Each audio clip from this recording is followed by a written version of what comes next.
صليت على إبراهيم وعلى آل إبراهيم إنك حميد مجيد اللهم بارك على محمد وعلى آل محمد كما باركت على إبراهيم وعلى آل إبراهيم إنك حميد مجيد সকল প্রশংসার মালিককে,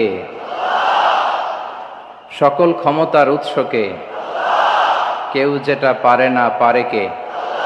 আল্লাহর দরবারে আমরা শুকরগুজার হচ্ছি। সবাই পড়ে নিচ্ছি কালিমাতুশ শুকর, আলহামদুলিল্লাহ। প্রিয় চট্টলাবাসী, গলা ছেড়ে দিয়ে আওয়াজ করে একসাথে সবাই পড়ুন, রব্বানা লাকাল হামদ হামদান কাসীরান তাইয়্যিবান মুবারাকান ফি ইয়া রাব্বি লাকাল হামদু কামা ইয়ানবাগি লিজালালি ওয়াজহিকা ওয়া আযীমি সুলতানিকা লাকাল হামদু বিল ঈমান লাকাল হামদু বিল ইসলাম লাকাল হামদু বিল কুরআন। আল্লাহ রাব্বুল ইজ্জা ওয়াল জালালের দরবারে শুকরিয়া জ্ঞাপনের পাশাপাশি আমি আজকের এই ঐতিহাসিক চট্টগ্রামের প্যারেড ময়দানে আয়োজিত 5 দিনব্যাপী তাফসিরুল কোরআন মাহফিলের যারা সম্মানিত আয়োজক বৃন্দ, ইসলামী সমাজ কল্যাণ পরিষদ চট্টগ্রামকে অন্তরের অন্তঃস্থল থেকে ধন্যবাদ এবং মোবারকবাদ জানাতে চাই, যারা দীর্ঘ কয়েক মাস ব্যাপী অনেক কষ্ট করে, অনেক ডিজাইন করে, অনেক প্ল্যান প্রোগ্রাম করে এরকম চমৎকার একটি কোরআনের বাগানকে সাজিয়েছে।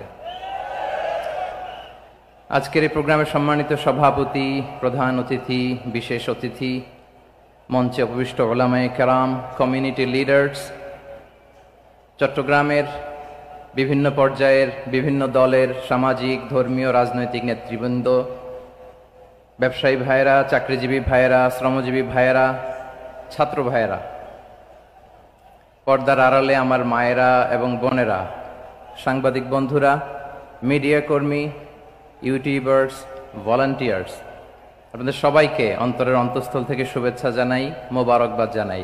আপনারা সবাই কেমন আছেন? সবাই ভালো আছেন? সুস্থ আছেন?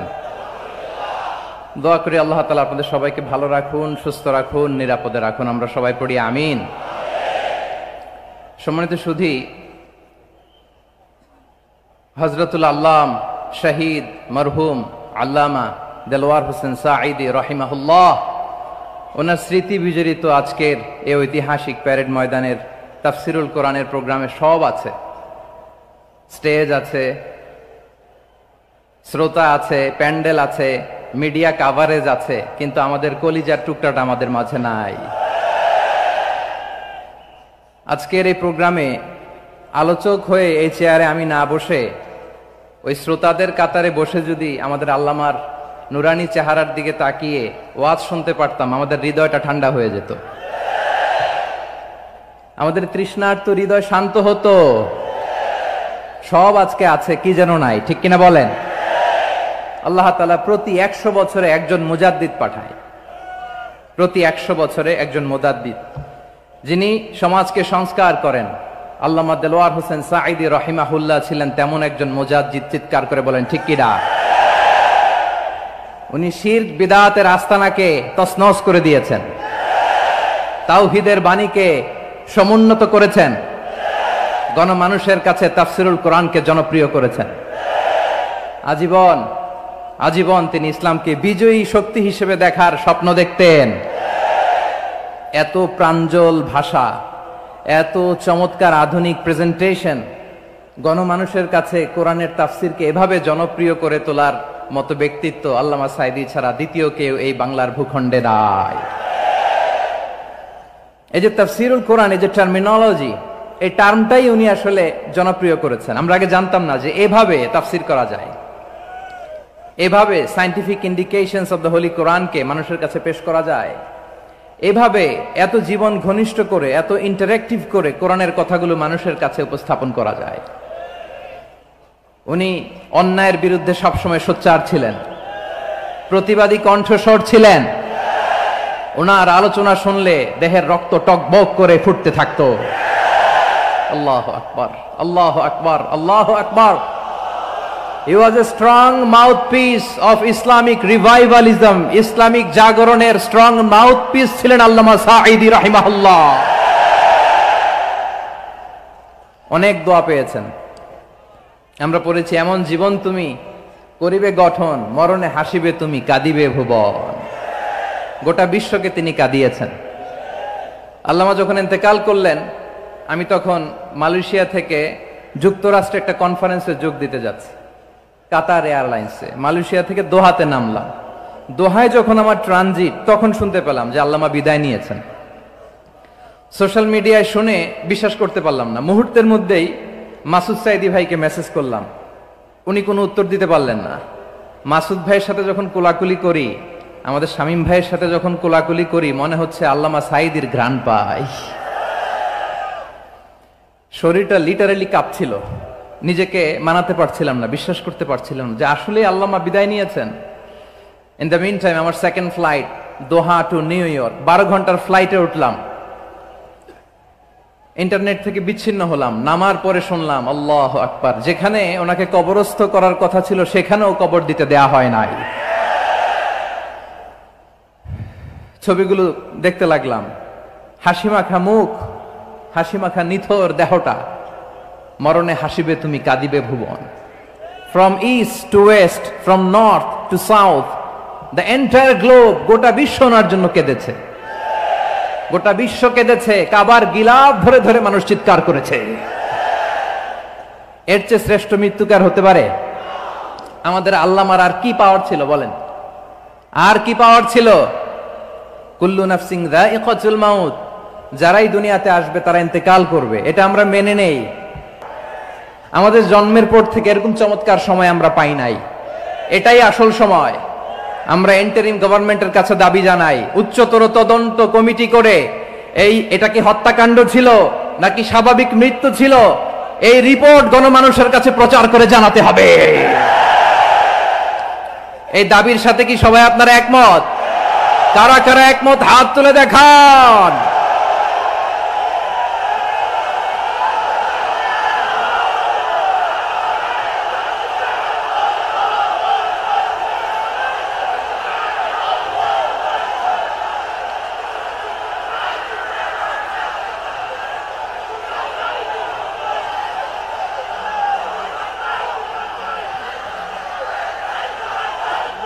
আমার প্রিয় ভাইয়েরা, প্রিয় চট্টলাবাসী, আল্লাহ তাআলা তার এই মুখলেস গোলামকে তার জান্নাতুল ফেরদাউসের মেহমান হিসেবে কবুল করুক। তার জীবনের সকল খেদমাগুলোকে কবুল করুক। জান্নাতুল ফেরদাউসের আলা মাকামে তাকে মেহমান হিসেবে কবুল করুক। আল্লামা শহীদ দেলোয়ার হোসেন সাঈদী রাহিমাহুল্লাহ, উনি ছাড়াও এই ঐতিহাসিক ময়দানে কথা বলেছেন আল্লামা লুৎফুর রহমান রাহিমাহুল্লাহ। চলে গিয়েছেন আমাদেরকে ছেড়ে। তিনি বলতেন, ইনশাআল্লাহ মিজান আবার আসবে। হুজুর, আমি তো আসলাম, আপনি তো আমাদেরকে ছেড়ে চলে গেলেন। আল্লাহু আকবার, আল্লাহু আকবার, আল্লাহু আকবার।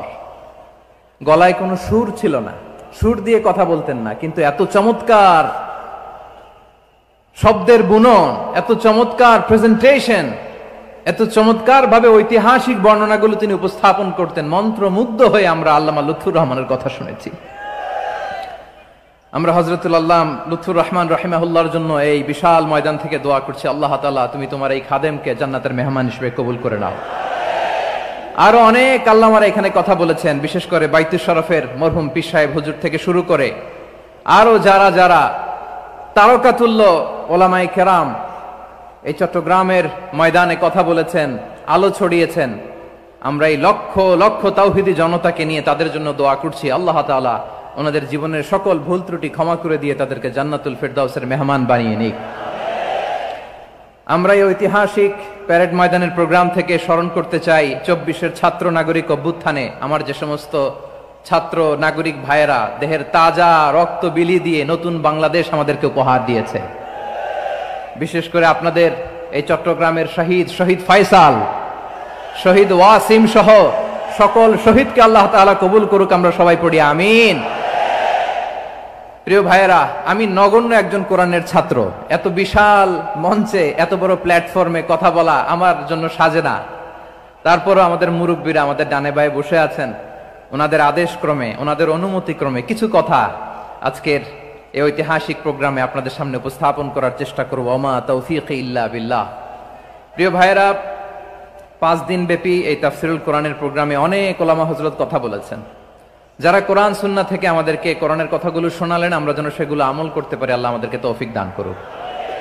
শুরুতে আমাদের নিয়তটাকে খালেস করে নেওয়া দরকার। এই যে গ্যাদারিং, এই যে হিউজ শোডাউন, এগুলো যদি আমাদের নিজেদেরকে পরিবর্তন না করে তাহলে এতে কোনো লাভ নাই। জোরে বলেন ঠিক কিনা? এই প্রোগ্রাম যদি আমাদের জীবনকে পরিবর্তন করে, আমাদের চিন্তার ডিএনএ কে চেঞ্জ করে দেয়, তাহলেই চট্টগ্রামের প্যারেড ময়দান সার্থক। আসুন আমরা চিন্তাকে খালেস করে নেই। আমরা সবাই নিয়ত করি যে যতটুকু কথা আমরা কোরআনের আলোকে শুনবো, আমলের নিয়তে শুনবো ইনশাআল্লাহ। বলেন সবাই।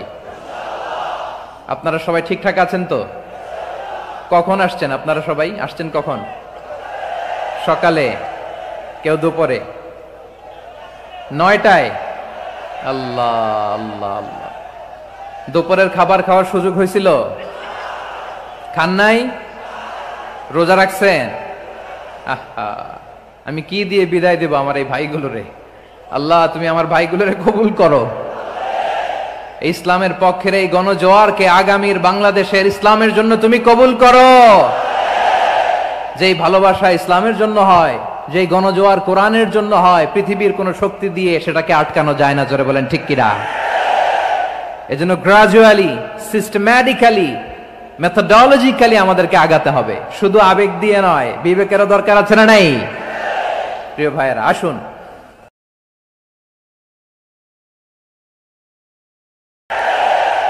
এজন্য গ্রাজুয়ালি, সিস্টেম্যাটিক্যালি, মেথোডোলজিক্যালি আমাদেরকে আগাতে হবে, শুধু আবেগ দিয়ে নয়। বিবেকেরও দরকার আছে না নাই? প্রিয় ভাইয়েরা, আসুন আমাদের কথা অনেক আমরা উপস্থাপন করবার চেষ্টা করব ইনশাআল্লাহ। আমার খুতবার শুরুতেই আপনারা মোটামুটি আন্দাজ করে ফেলেছেন যে আমি কি নিয়ে আলোচনা করব, কারণ যে আয়াতটি আমি তেলাওয়াত করেছি এই আয়াতটি প্রায়শই এই ভূখণ্ডে, এই বাংলাদেশে জুমার দিনে খতিব সাহেবরা দ্বিতীয় খুতবার শেষের দিকে পড়ে না? কি কমন পড়ছে? ইন্নাল্লাহা ইয়া'মুরু বিল আদলি ওয়াল ইহসান ওয়া ইতা'i যিল কুরবা ওয়া ইয়ানহা আনিল ফাহশাই ওয়াল মুনকারি ওয়াল বাগি ইয়া'iদুকুম লাআল্লাকুম তাযাক্কারুন। মুখস্থ আছে না সবার? আসুন আমরা এই আয়াতের সরল অর্থ, এর মর্মবাণী, এর সংক্ষিপ্ত তাফসীর সবাই মিলে আজকের এই প্রোগ্রাম থেকে উদ্ধার করার চেষ্টা করি। আপনারা মনোযোগী আছেন তো? ইনশাআল্লাহ। এই আয়াতটা অনেক কম্প্রিহেন্সিভ একটা আয়াত।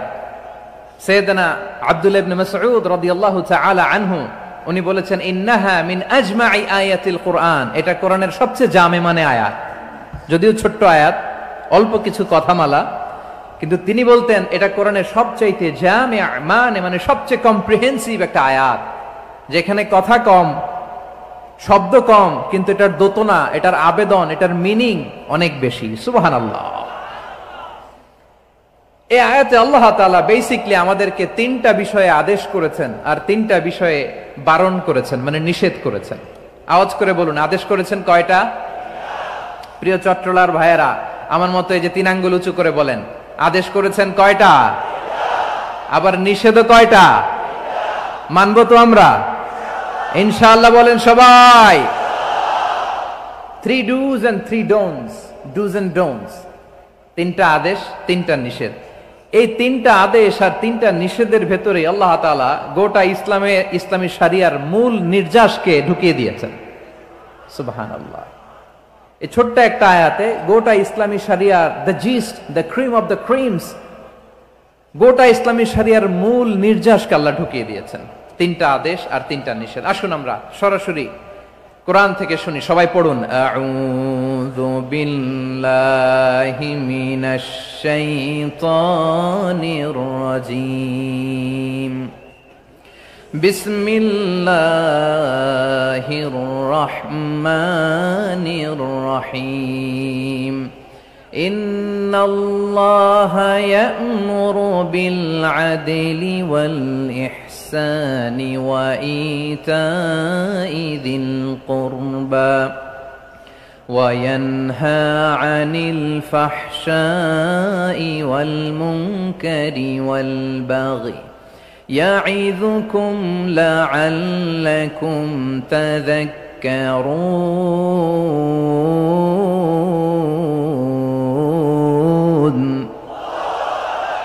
আল্লাহ তাআলা ইরশাদ করছেন, ইন্নাল্লাহা ইয়া'মুরু বিল আদলি ওয়াল ইহসান, নিশ্চয় আল্লাহ তাআলা তোমাদেরকে ন্যায় বিচারের আদেশ দেন, সদাচরণের আদেশ দেন, নিকট আত্মীয়দেরকে দানের আদেশ দেন।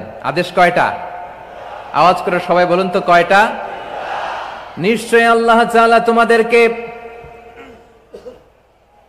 ন্যায় বিচারের আদেশ দেন,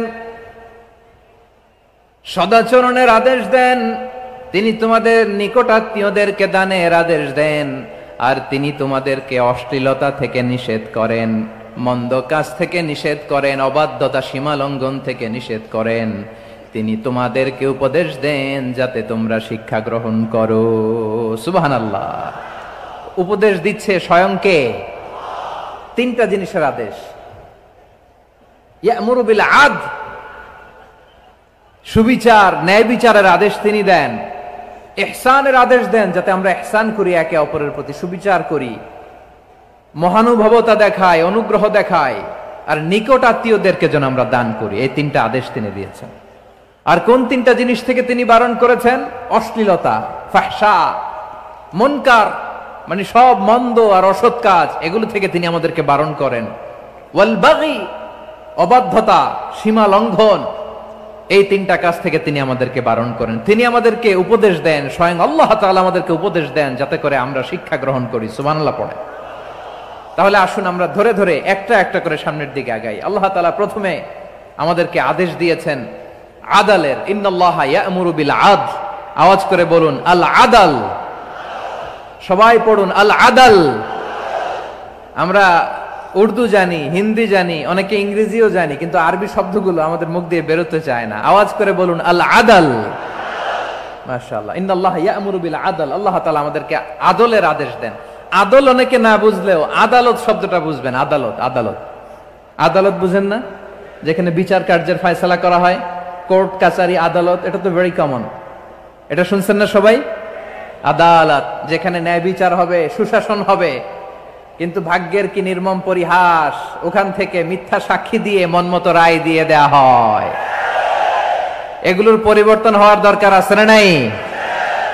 প্রিয় ভাইয়েরা, আদালত, আল আদল, ইংরেজিতে বলে জাস্টিস, ন্যায় বিচার, সুবিচার, সুশাসন, জাস্টিস, আল আদল, সব জায়গায় এই জাস্টিস থাকা দরকার। Justice should be prevailed in the society. The mission of all prophet was to uphold the justice. সব নবীর মিশন ছিল এই জাস্টিসকে, আদালকে, সুশাসন আর সুবিচারকে নিশ্চিত করা। পড়েন সুবহানাল্লাহ। And the core message of every divine scripture was to uphold justice. পৃথিবীর সব আসমানি কিতাবের মূল শিক্ষা ছিল এই জাস্টিসকে সমাজে এনশিওর করা, সুবিচার, সুশাসনকে এনশিওর করা। তাহলে প্রিয় ভাইরা, আমরা বুঝতে পারলাম আল আদল শব্দের মানে হচ্ছে ইনসাফ বা সুবিচার বা ন্যায় বিচার। এটা হচ্ছে একটা general meaning, very general meaning. আপনি যদি ইন ডেপথ বুঝতে চান, আরো ভেতরে যান, তাহলে আদল মানে হচ্ছে সমন্বয়, আদল মানে হচ্ছে ভারসাম্য, ব্যালেন্স। আদল মানে হচ্ছে মধ্যম পন্থা। সুবহানাল্লাহ পড়েন। কারণ সব সময় সমান সমান হইলেই সুবিচার হয় না। কথা কি বুঝতেছেন? ইসলামের দ্য কনসেপ্ট অফ আদল, এটা এমন আদল, এটা সব সময় সমান সমান নয়। যখন সমান সমান দেয়া দরকার, ইসলাম সমান সমান দেয়। যখন ব্যালেন্স করা দরকার, চেক এন্ড ব্যালেন্স, সমন্বয়, ভারসাম্য করা দরকার, তখন ইসলাম ভারসাম্য করে দেয়। এটার নাম আদল। সুবহানাল্লাহ। সহজ করে আপনাদেরকে বুঝাই। যেমন ধরুন, একটা পরিবারের 3 জন সদস্য, স্বামী, স্ত্রী আর সন্তান। তাদের সকালবেলার ব্রেকফাস্টে স্বামীর, সকালের নাস্তায় স্বামীর 3টা রুটি লাগে, স্ত্রীর 2টা লাগে, আর সন্তানের 1টা রুটি লাগে। এখন আমি যদি সমান সমান করে আদল করতে চাই, সবাইকে যদি 3টা করে রুটি দেই, তাহলে স্বামী বেচারার জন্য ঠিক আছে, কি বলেন? কথা কি বুঝতেছেন না কষ্ট হয়ে যাচ্ছে? যদি সমান সমানের নিয়মে আগাই, তাহলে 3টা করে যদি রুটি দেই স্বামীর জন্য ওকে, কিন্তু স্ত্রীর জন্য একটা বেশি হয়ে যায়। আর সন্তানের জন্য কয়টা বেশি হয়? আচ্ছা, এই তো বুঝতেছেন, মাশাআল্লাহ। আচ্ছা, 2টা করে যদি সবাই রে দেই সমান সমান নীতিতে, তাহলে স্ত্রীর জন্য, স্ত্রী বেচারির জন্য ঠিক আছে, কিন্তু স্বামীর কয়টা কম পড়ে? আর সন্তানের বেশি হয়ে যায় কয়টা? স্বামীর কম পড়ে কয়টা? 2টা। কথা কি বুঝতেছেন? আর আমি যদি স্বামীকে দেই 3টা, স্ত্রীকে দেই 2টা, আর সন্তানকে দেই 1টা, তাহলে কারো অপচয় হবে না। যার যতটুকু দরকার ঠিক ততটুকুই কাজে লাগবে। চিল্লায় বলেন ঠিক কিনা? এটাই হচ্ছে ইসলামের আদল, যেখানে যার যতটুকু দরকার তাকে সেখানে ঠিক ততটুকু দিয়ে দেওয়ার নামই হচ্ছে আদল। চিল্লায় পড়েন আল্লাহু আকবার। রব্বুল আলামিন বলেন, ইউসিকুমুল্লাহু ফি আওলাদিকুম লিযযাকারি মিসলু হাযযিল উনসায়াইন। আল্লাহ তোমাদেরকে ওসিয়ত করেন, তোমাদেরকে আদেশ দেন, উত্তরাধিকার সম্পদ যখন বন্টন হবে, ছেলেরা যতটুকু পাবে, মেয়ে পাবে তার অর্ধেক। সুবহানাল্লাহ বলেন। দেখেন, ছেলে যদ্দূর, মেয়ে অর্ধেক, ছেলে ডবল পাবে। আপাত দৃষ্টিতে মনে হয় এখানে অবিচার হয়েছে, কিন্তু আসলে কি অবিচার হয়েছে? আপনি বিয়ের ক্ষেত্রে যান, ওইখানে আবার ছেলে মোহরানা দেয়, মেয়ে সেখানে মোহরানা পায়। তাহলে চেক এন্ড ব্যালেন্স, ভারসাম্য, ব্যালেন্স, মধ্যম পন্থা এখানে আছে না নাই? এটাই হচ্ছে ইসলামের আদল। আল্লাহ তাআলা এই আদলের আদেশ দিয়েছেন, সুবিচার, ন্যায় বিচার, সুশাসন এবং ভারসাম্যের আদেশ দিয়েছেন। প্রিয় ভাইয়েরা, একটি শান্তিময় সমাজ, একটা সমৃদ্ধ সমাজ, একটা মানবিক সমাজ যদি আমরা পেতে চাই, এই আয়াতের মধ্যে যতগুলো পয়েন্ট আছে সবগুলোর বাস্তবায়ন লাগবে। কথা বুঝতে পেরেছেন? বলেন, আওয়াজ করে বলেন, আমরা একটা শান্তির সমাজ চাই কি চাই না? আমরা একটা সমৃদ্ধ বাংলাদেশ চাই কি চাই না? আমরা একটা মানবিক বাংলাদেশ চাই কি চাই না?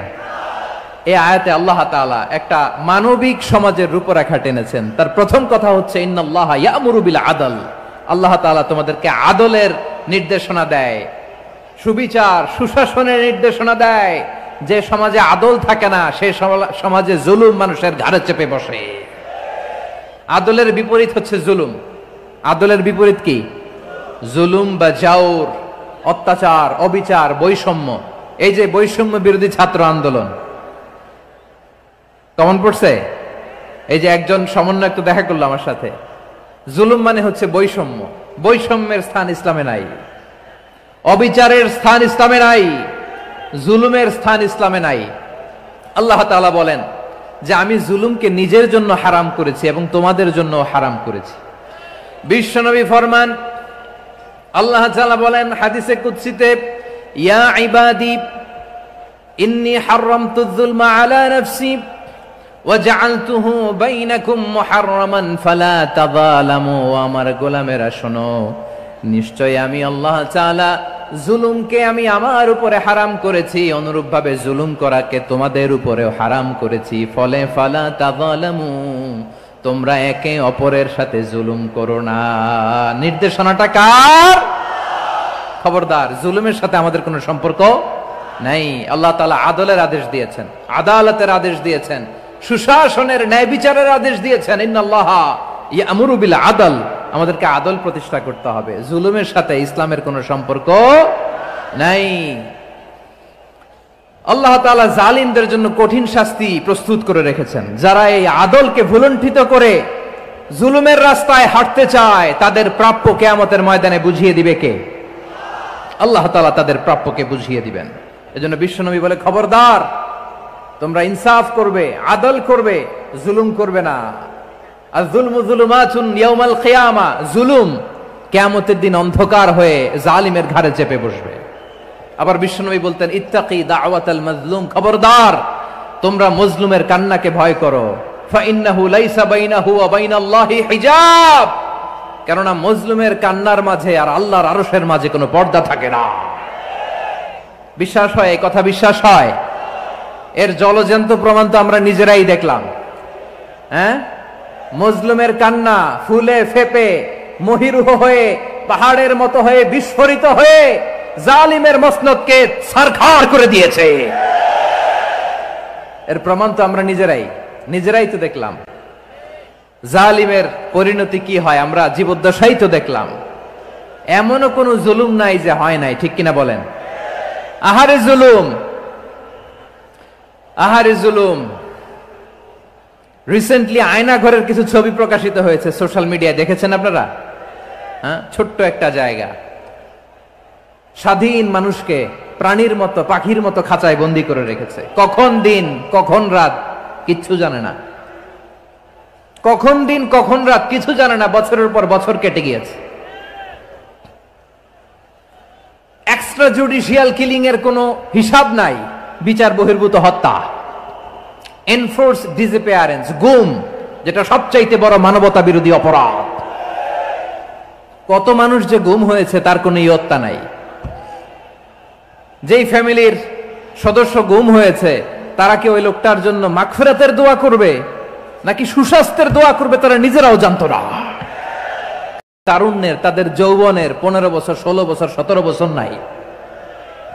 6 মাস বয়সের ছোট বাচ্চাকে রেখে জেলে গেছে। 6 মাসের মেয়ে বেরোয় দেখে মেয়ের বয়স 17 বছর। মেয়ে বাবারে চিনে না, বাবা মেয়েরে চিনে না। মেয়েকে এখন বিয়ে দিয়ে আরেক ছেলের হাতে তুলে দিবে।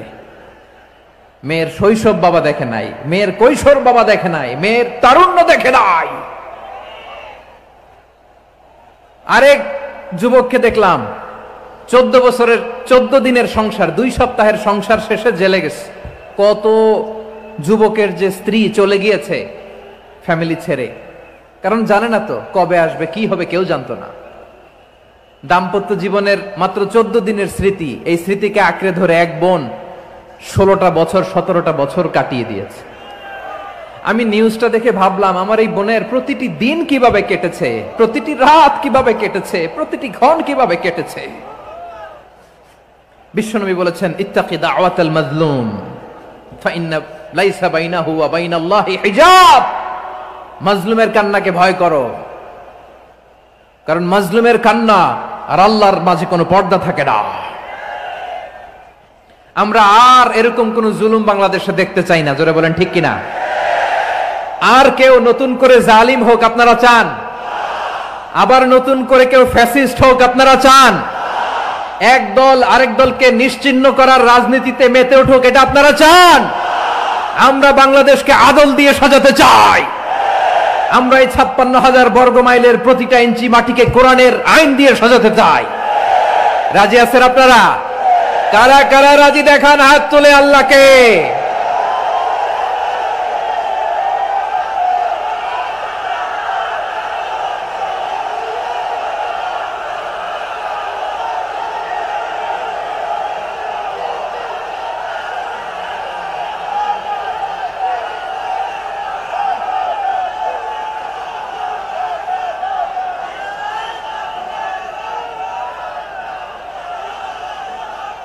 বসুন আমার প্রিয় বীর চট্টলার তৌহিদি মুসলমান, আমরা আর নতুন করে কেউ জালিম হোক এটা চাই না।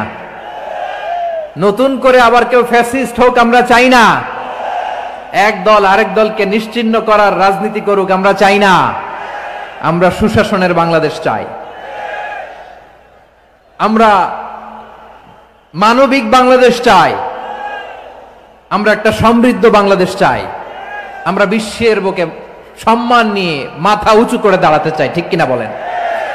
আল্লাহ বললেন, এটা যদি তোমরা চাও, একটা সমৃদ্ধ সমাজ যদি বিনির্মাণ করতে চাও, মানবিক সমাজ যদি বিনির্মাণ করতে চাও, আমি তোমাদেরকে সেজন্য প্রথমেই আদালতের নির্দেশ দিলাম, ইন্নাল্লাহা ইয়া'মুরু বিল আদল। এক দল আরেক দলকে নিশ্চিহ্ন করার রাজনীতি করুক আমরা চাই না। আমরা সুশাসনের বাংলাদেশ চাই। আমরা মানবিক বাংলাদেশ চাই। আমরা একটা সমৃদ্ধ বাংলাদেশ চাই। আমরা বিশ্বের বুকে সম্মান নিয়ে মাথা উঁচু করে দাঁড়াতে চাই, ঠিক কিনা বলেন? আল্লাহ বললেন, এটা যদি তোমরা চাও, একটা সমৃদ্ধ সমাজ যদি বিনির্মাণ করতে চাও, মানবিক সমাজ যদি বিনির্মাণ করতে চাও, আমি তোমাদেরকে সেজন্য প্রথমেই আদালতের নির্দেশ দিলাম। ইন্নাল্লাহা ইয়া'মুরু বিল আদল, নিশ্চয় আল্লাহ তাআলা তোমাদেরকে ন্যায় বিচার সুশাসন এটার আদেশ দেন। সুবহানাল্লাহ। আদাল, ন্যায় বিচারের আদেশ আল্লাহ তাআলা কোরআনের বিভিন্ন আয়াতে দিয়েছেন। আল্লাহ তাআলা বলছেন, ইন্নাল্লাহা ইয়া'মুরুকুম আন তুআদ্দুল আমানাতি ইলা আহলিহা ওয়া ইযা হাকামতুম বাইনান নাসি আন তাহকুমু বিল আদল ইন্নাল্লাহা নি'ম্মা ইয়া'iযুকুম বিহি ইন্নাল্লাহা কানা সামিআন বাসীরা। আল্লাহ তাআলা বললেন, আল্লাহ আদেশ দিচ্ছেন যে ব্যক্তি আমানতের হকদার তার হাতে তোমরা আমানত পৌঁছে দাও, আর যখন তোমরা বিচার কার্য করবে, বিচার ফয়সালা করবে, আদালতের সাথে করো। সুবহানাল্লাহ বলেন। ওয়া ইযা হাকামতুম বাইনান নাসি আন তাহকুমু বিল আদল, আদালতের সাথে করবা। আল্লাহ তাআলা বলেন, যারা জাজ হবে, বিচারক হবে, তাদের যদি বাদী বিবাদীর কারো সাথে শত্রুতা থাকে, কারো সাথে যদি কোনো ধরনের রেষারেষি থাকে, আল্লাহ বলেন বিচার কার্য করতে যে ওই শত্রুতা রেষারেষির কারণে আদালতের বাইরে যে অবিচার করে বিচার করো না। ওয়ালা ইয়াজরিমান্নাকুম শানাআনু কওমিন আলা আল্লা তা'দিলু ই'দিলু হুয়া আকরাবু লিত্তাকওয়া ওয়াত্তাকুল্লাহা ইন্নাল্লাহা খাবীরুম বিমা তা'মালুন। খবরদার কোন জাতির প্রতি, কোন গোষ্ঠীর প্রতি, কোন গোত্রের প্রতি আক্রোশ যেন তোমাদেরকে ন্যায় বিচার থেকে দূরে সরিয়ে না দেয়, বরং আমি আল্লাহর আদেশ হলো ই'দিলু, তোমরা আদল করো, ন্যায় বিচার করো, সুবিচার করো, সুশাসন প্রতিষ্ঠা করো। হুয়া আকরাবু লিত্তাকওয়া, এটাই তাকওয়ার সবচেয়ে কাছাকাছি। সুবহানাল্লাহ বলেন। কোরআনের বিভিন্ন আয়াতে আল্লাহ তাআলা স্পেসিফিকলি ধরে ধরে বিচার করার সময় আমরা যেন আদল করি সেটা বলেছেন। কোরআনের কোন কোন জায়গায় আল্লাহ তাআলা এই আল আদল শব্দটা ব্যবহার করেছেন। আবার একই জিনিস ইনসাফ, সুবিচার, সুশাসন, ন্যায় বিচার, ন্যায় পরায়ণতা বুঝাতে আল্লাহ তাআলা কখনো কখনো আল কিসত শব্দটা ব্যবহার করেছেন। আওয়াজ করে সবাই বলুন আল কিসত। প্রিয় ভাইরা, সবাই আওয়াজ করে আমার সাথে সাথে বলুন আল কিসত। আল্লাহ তাআলা বলেন, ওয়া ইন হাকামতা ফাহকুম বাইনাহুম বিল কিসতি ইন্নাল্লাহা ইউহিব্বুল মুকসিতিন। যখন তুমি বিচার করবে, বিশ্বনবীকে উদ্দেশ্য করে অ্যাড্রেস করে বললেন, নবী হে, ইহুদিরা কোনো বিষয়ে মীমাংসার জন্য যদি আপনার দরবারে আসে, যদি বিচার করতে হয়, খবরদার অবিচার করবেন না। ফয়সালা যেটা করবেন কিসতের সাথে করবেন, ন্যায় পরায়ণতার সাথে করবেন, কারণ ইন্নাল্লাহা ইউহিব্বুল মুকসিতিন, নিশ্চয় আল্লাহ রাব্বুল ইজ্জাত ন্যায় পরায়ণশীলদেরকে বড্ড ভালোবাসেন। সুবহানাল্লাহ বলেন। ন্যায় পরায়ণ লোকদেরকে আল্লাহ তাআলা বড্ড ভালোবাসেন। অন্য আয়াতে আল্লাহ তাআলা বলছেন, وَنَضَعُ الْمَوَازِينَ الْقِسْطَ لِيَوْمِ الْقِيَامَةِ فَلَا تُظْلَمُ نَفْسٌ شَيْئًا। আমি কিয়ামতের দিন ন্যায় পরায়ণতার মানদণ্ড স্থাপন করব, যেটাকে আমরা মিজানের পাল্লা বলি। আল্লাহ বলেন, ন্যায় বিচারের মানদণ্ড কিয়ামতের ময়দানে আমি আল্লাহ স্থাপন করব। সেদিন কারো প্রতি বিন্দু পরিমাণ, এক চুল পরিমাণ অবিচার করা হবে না, কোনো অবিচার করা হবে না। সেদিন সুশাসন হবে, সুবিচার হবে, ন্যায় পরায়ণতার সাথে বিচার হবে। আওয়াজ করে পড়েন আল্লাহু আকবার। তাহলে প্রিয় ভাইরা, যে তিনটি বিষয়ে আল্লাহ তাআলা আমাদেরকে আদেশ দিয়েছেন, তার প্রথমটা হচ্ছে আদালত, ইনসাফ, সুবিচার, ন্যায় বিচার। এটা আমরা চাই কি চাই না? বিশ্বনবী ন্যায় বিচার, ন্যায় পরায়ণতা, সুশাসন প্রতিষ্ঠিত করেন কি করেন নাই? আপনারা বিশ্বনবীর সিরাত যারা পড়েছেন, আপনি দেখবেন বিশ্বনবীর সিরাতের পরতে পরতে, বাকে বাকে, সিরাতের বাকে বাকে এই আদালতের নমুনা মেলে। সুবহানাল্লাহ বলেন। ছোট্ট একটা নমুনা রাসূল সাল্লাল্লাহু আলাইহি ওয়াসাল্লামের আসসিরা আল আতরা থেকে ছোট্ট একটা নমুনা আপনাদের খেদমতে এখানে উপস্থাপন করি। বিশ্বনবী সাল্লাল্লাহু আলাইহি ওয়াসাল্লাম মক্কা বিজয় করলেন ৮ম হিজরিতে। মক্কা বিজয় শেষে তিনি কয়েক সপ্তাহ মক্কাতে অবস্থান করলেন। ইন দ্য মিন টাইম মক্কার একটা ভেরি প্রেস্টিজিয়াস এন্ড ডিগনিফাইড ফ্যামিলির নারী চুরিতে ধরা পড়ল। কিসে ধরা পড়ল? সবাই বলেন কিসে? আমাদের সমাজে আসেনি এটা? আছে? ছোট না বড়? হ্যাঁ, হিসাব করে শেষ করা যায় না। 3.25 লাখ কোটি টাকা নাই উন্নয়ন প্রকল্পের নামে। উন্নয়ন প্রকল্পের নামে 3.25 লাখ কোটি টাকা নাই। 3.25 লাখ কোটি টাকা লিখতে পারবেন আপনি? এক টানে লিখতে পারবেন? বুঝতেছেন কত বড় সংখ্যা? হ্যাঁ, বনু মাখজুমিয়া গোত্রের এক নারী মক্কায় চুরিতে ধরা পড়ল। বলেন তো চুরি করলে বিধান কি? কি কাটতে হবে? চুরির বিধান হলো হাত কেটে দাও, তাও সেটা গোপনে নয়, প্রকাশ্যে জনসম্মুখে হাত কেটে দাও। বনু মাখজুমিয়া গোত্রের নারী যখন চুরিতে ধরা পড়লো, সাহাবারা চিন্তায় পড়ে গেলেন। সবেমাত্র মক্কার লোকেরা কালিমা পড়ে মুসলমান হয়েছে, ইসলামের আইন কানুন তেমন জানে না, ইসলামী শরিয়ার সাথে বেশি পরিচিত নয়। এখন যদি বিশ্বনবী চুরির যেই বিধান এটা যদি কায়েম করে হাত যদি কেটে দেয়, না জানি মক্কার লোকেরা আবার বিগড়ে যায়, না জানি মক্কার লোকেরা আবার মুরতাদ হয়ে যায়, না জানি মক্কার লোকেরা ইসলাম থেকে দূরে সরে যায়। চলো চলো, সাহাবীরা মিলে পরামর্শ করলেন, চলো বিশ্বনবীর কাছে যে বলি, ও নবী, শুধু কেবলমাত্র একমাত্র এই নারীর জন্য চুরির হাত কাটার বিধানটা আপনি একটু থামিয়ে দেন। চুরির হাত কাটার যে বিধান এইখানে একটু রহিত করে দেন, বাকিগুলা কইরেন মদিনাতে যে চলবে, কিন্তু মক্কায় এবারের জন্য মাফ করে দেন। কিন্তু কে বলবে? এই যে পরামর্শ, সাজেশন, এটা কে দিবে বিশ্বনবীর কাছে? সাহাবারা চিন্তায় পড়ে গেলেন। আল্লাহর নবীর সামনে দাঁড়িয়ে আল্লাহর দেয়া হুদুদ, আল্লাহর দেয়া বিধান থামিয়ে দেওয়া, মাফ করে দেওয়া, এই কথা বিশ্বনবীর সামনে বলার সাহস তো কেউ রাখে না। কেউ কেউ বলল, বিশ্বনবীর পালক পুত্র যায়েদ বিন হারেসার সন্তান উসামারে বিশ্বনবী নাতির মতো আদর করে, বড্ড বেশি ভালোবাসে উসামারে। এজন্য সাহাবারা উসামাকে বলতো হিব্বু রাসূলিল্লাহ, বিশ্বনবীর ভালোবাসা। কি বলতো? সাহাবীরা বললেন, বিশ্বনবীর ভালোবাসা হিব্বু রাসূলিল্লাহ, উসামারে পাঠাও। উসামারে বিশ্বনবী নাতির মতো স্নেহ করে, মায়া করে, ভালোবাসে। আমরা পারবো না, উসামা পারবে। সবাই মিলে ফুলিয়ে ফুসিয়ে ওসামাকে, ছোট্ট ওসামাকে রাজি করালো। ওসামা এমন এমন কথা যে তুমি বিশ্বনবীর কাছে বলতে হবে, পারবা নাকি? ওসামা বলে, পারবো। সাইয়েদনা ওসামা রাদিয়াল্লাহু তাআলা আনহু তরুণ সাহাবী বিশ্বনবীর কাছে গেলেন, যে বললেন, নবী, বনু মাখজুমিয়া গোত্রের এক নারী চুরিতে ধরা পড়েছে, এবারের জন্য কি এই মহিলাটারে মাফ করে দিলে হয় না? এবারের জন্য একটু ক্ষমা করা যায় না নবী? বিশ্বনবী বলেন, আতাশফাউ ফি হাদ্দিম মিন হুদুদিল্লাহ, তোমার এত বড় সাহস উসামা, তুমি আল্লাহর হাত, আল্লাহর দেয়া বিধান, এটার ব্যাপারে সুপারিশ করতে এসেছো?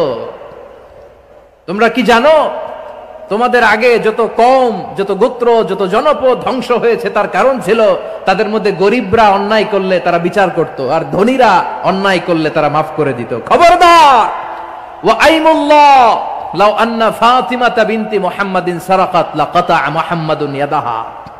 বিশ্বনবী বললেন, আরে ওসামা, বানু মাখজুমিয়ার ওই প্রেস্টিজিয়াস এন্ড ডিগনিফাইড ফ্যামিলির মেয়ে তো দূর কি বাত, অনেক দূরের কথা।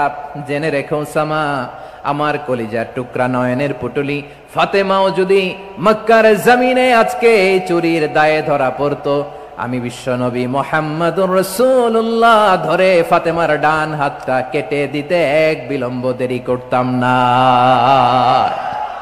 ইন্নাল্লাহা ইয়া'মুরু বিল আদল, আমাদেরকে জাস্টিস শিখায়। পশ্চিমারা আমাদেরকে ইনসাফ শিখায়, আমাদেরকে সুশাসন শিখায়। আর ইনসাফ, সুশাসন, ন্যায় বিচার, সুবিচার, জাস্টিস কারে বলে বিশ্বনবীর বায়োগ্রাফি থেকে জেনে নাও। এই ছিল বিশ্বনবী সাল্লাল্লাহু আলাইহি ওয়াসাল্লামের আদালতের নমুনা। আপনি যদি সাইয়েদনা ওমর ফারুকের জীবনের দিকে তাকান, এমন কঠোর, এমন বীর সেনানী ছিলেন। সাইয়েদনা ওমর ফারুক যদি রাস্তার এই মাথা দিয়ে হাঁটা শুরু করতেন, শয়তান ওমর ফারুককে দেখলে ওই রাস্তা রেখে দিয়ে অন্য রাস্তা দিয়ে হাঁটতো। সুবহানাল্লাহ। ওমর ফারুক রাদিয়াল্লাহু তাআলা আনহু কি পার্সোনালিটি ছিল, কি পার্সোনালিটি! আমাদের এলাকায় ছোট বাচ্চারা রাতে ভাত খেতে চায় না, আমার মেয়েটাও খেতে চায় না, এই এটা দিব ওইটা দিব, আজকে মাহফিলে আসার সময় বলে দিছে লিস্ট করে এটা এটা আনতে হবে। তো ছোট্ট বাচ্চাদের অনেক বায়না থাকে, ওরা রাতে খেতে চায় না। তো মায়েরা বিভিন্ন ভয় দেখায়, এই বাঘ আসবে খাও, এই ভূত আসবে খাও। আপনারা কি বলেন চট্টগ্রামে? কি আসবে? হ্যাঁ, ভূত ভূত ভূত আসবে, বাঘ আসবে, খাও খাও খাও, তাড়াতাড়ি খাও। তো বাচ্চারা এগুলো শুনে ভয়ে খেতে শুরু করে। মদিনার জমিনেও একই ঘটনা ঘটতো, মদিনার ছোট্ট ছোট্ট সোনামণিরা খেতে চাইতো না। তো মায়েরা বলতো, হা হুয়া ইয়াতি উমর, হা হুয়া ইয়াতি উমর, ওই যে উমর আসতেছে, উমর। ওমরে ফারুকের কথা শুনলেই বাচ্চারা একেবারে ঠান্ডা। সুবহানাল্লাহ পড়বেন না? প্রভু তুমি বলেছ রাসূল দেবে না, বলনি দেবে না ওমর, বলনি দেবে না হামজা তারি, খালিদ বিজয় সমর। প্রভু তুমি বলেছ রাসূল দেবে না, বলনি দেবে না ওমর, বলনি দেবে না হামজা তারি, খালিদ বিজয় সমর। প্রভু তুমি বলেছ রাসূল দেবে না। আল্লাহু আকবার। ওমর ফারুক রাদিয়াল্লাহু তাআলা আনহু, ওনার কথা শুনলে গায়ের মধ্যে গুজবাম হয়, গায়ের পশমগুলো দাঁড়িয়ে যায়। সুবহানাল্লাহ বলেন। কি পার্সোনালিটি ছিল, কি ব্যক্তিত্ব ছিল। মুনাফিকরা ওমর ফারুককে জমের মতো ভয় পেতেন। শয়তান, খুদ শয়তান এই রাস্তা দিয়ে আসলে শয়তান অন্য রাস্তা দিয়ে হাঁটতো। ওমর ফারুক রাদিয়াল্লাহু তাআলা আনহুর জীবনে যদি দেখেন, তাহলে সেখানে আপনি আদালতের, ইনসাফের, সুশাসনের, জাস্টিসের নমুনা দেখতে পাবেন। কয়টা শুনবেন? সাইয়েদনা ওমর ফারুকের রাদিয়াল্লাহু তাআলা আনহুর সন্তান আব্দুর রহমান মিশরে মদ খেয়ে মদ্যপ অবস্থায় ধরা পড়েছে। মদ খাওয়ার কারণে, মদ যদি কেউ পান করে আর যদি প্রমাণিত হয়, তার বিচার হলো 80 বেত। আওয়াজ করে বলেন কয় বেত? বাংলাদেশেও তো এই আইন আছে নাকি? বাংলাদেশে আছে? হ্যাঁ, মদ খাইলে 80 বেত, এই আইন বাংলাদেশে চালু হোক। আমরা চাই কি চাই না? চাই সবাই। এজন্যই তো ইসলাম ভাল লাগে না। ইসলামকে ভাল লাগে না, ইসলামকে আউট করে রাখতে পারলেই তো এরকম বড় বড় বোতল খাওয়া যায়। একেবারে সহজ, পানির মতো সহজ হিসাব, একেবারে সহজ। ওমর ফারুক রাদিয়াল্লাহু তাআলা আনহুর ছেলে ভুল করে মদ পান করে ফেলেছিলেন। আব্দুর রহমান, ঘটনা ঘটেছে মিশরে। মিশরের গভর্নর তখন আমর ইবনে আস রাদিয়াল্লাহু তাআলা আনহু। আব্দুর রহমানের ভাই যে গভর্নরকে বলল, গভর্নর যদি একটু দয়া করেন, খলিফার ছেলে আমার ভাই আব্দুর রহমান মদ্যপ অবস্থায় ধরা পড়েছে, জনসম্মুখে যদি আপনি বেত্রাঘাত করেন আমাদের প্রেস্টিজ থাকে না, যদি 80 বেত আপনি মারেন আমার কোনো কথা নাই, কিন্তু ঘরের ভেতরে মারেন। আব্দুর রহমানের ভাইয়ের সুপারিশ শুনে সাইয়েদনা আমর ইবনে আস রাদিয়াল্লাহু তাআলা আনহু রাজি হয়ে গেলেন। ঘরের ভেতরে লোকচক্ষুর আড়ালে 80 বেত তিনি মানলেন।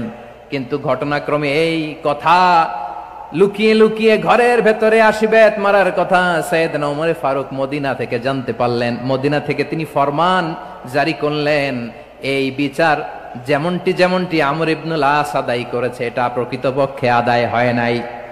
আসো সবাই মদিনায় আসো, আমর ইবনে আস মদিনায় আসো, আব্দুর রহমানও আসো, সবাই আসো, জনসম্মুখে এই বিচার কার্যকর করতে হবে। সাইয়েদনা ওমর ফারুক মসজিদে নববীর পিলারের মধ্যে নিজের ছেলেকে বাঁধলেন, আবার জনসম্মুখে 80টা বেত তার গায়ের মধ্যে মারলেন। মাজমুয়ে ফাতাওয়া ইবনে তাইমিয়া রাহিমাহুল্লাহ উনি এটা নকল করেছেন। এটা সবচেয়ে বিশুদ্ধ মত। আরো অনেক মত আছে, মারা গেছে কবরের উপর, ওগুলো বাদই দিলাম। কেমন খলিফা ছিলেন, কেমন খলিফা! পশ্চিমারা তোমরা জাস্টিস আমাদেরকে শেখাও, ইনসাফ কারে বলে, সুশাসন আমাদেরকে তোমরা শিখাও। ওমর ফারুক রাদিয়াল্লাহু তাআলা আনহু ওইটাকে, ওই বিচারকে তিনি ধর্তব্য মনে করেন নাই। মদিনাতে এনে আবার জনসম্মুখে আবার 80 বেত মেরেছেন।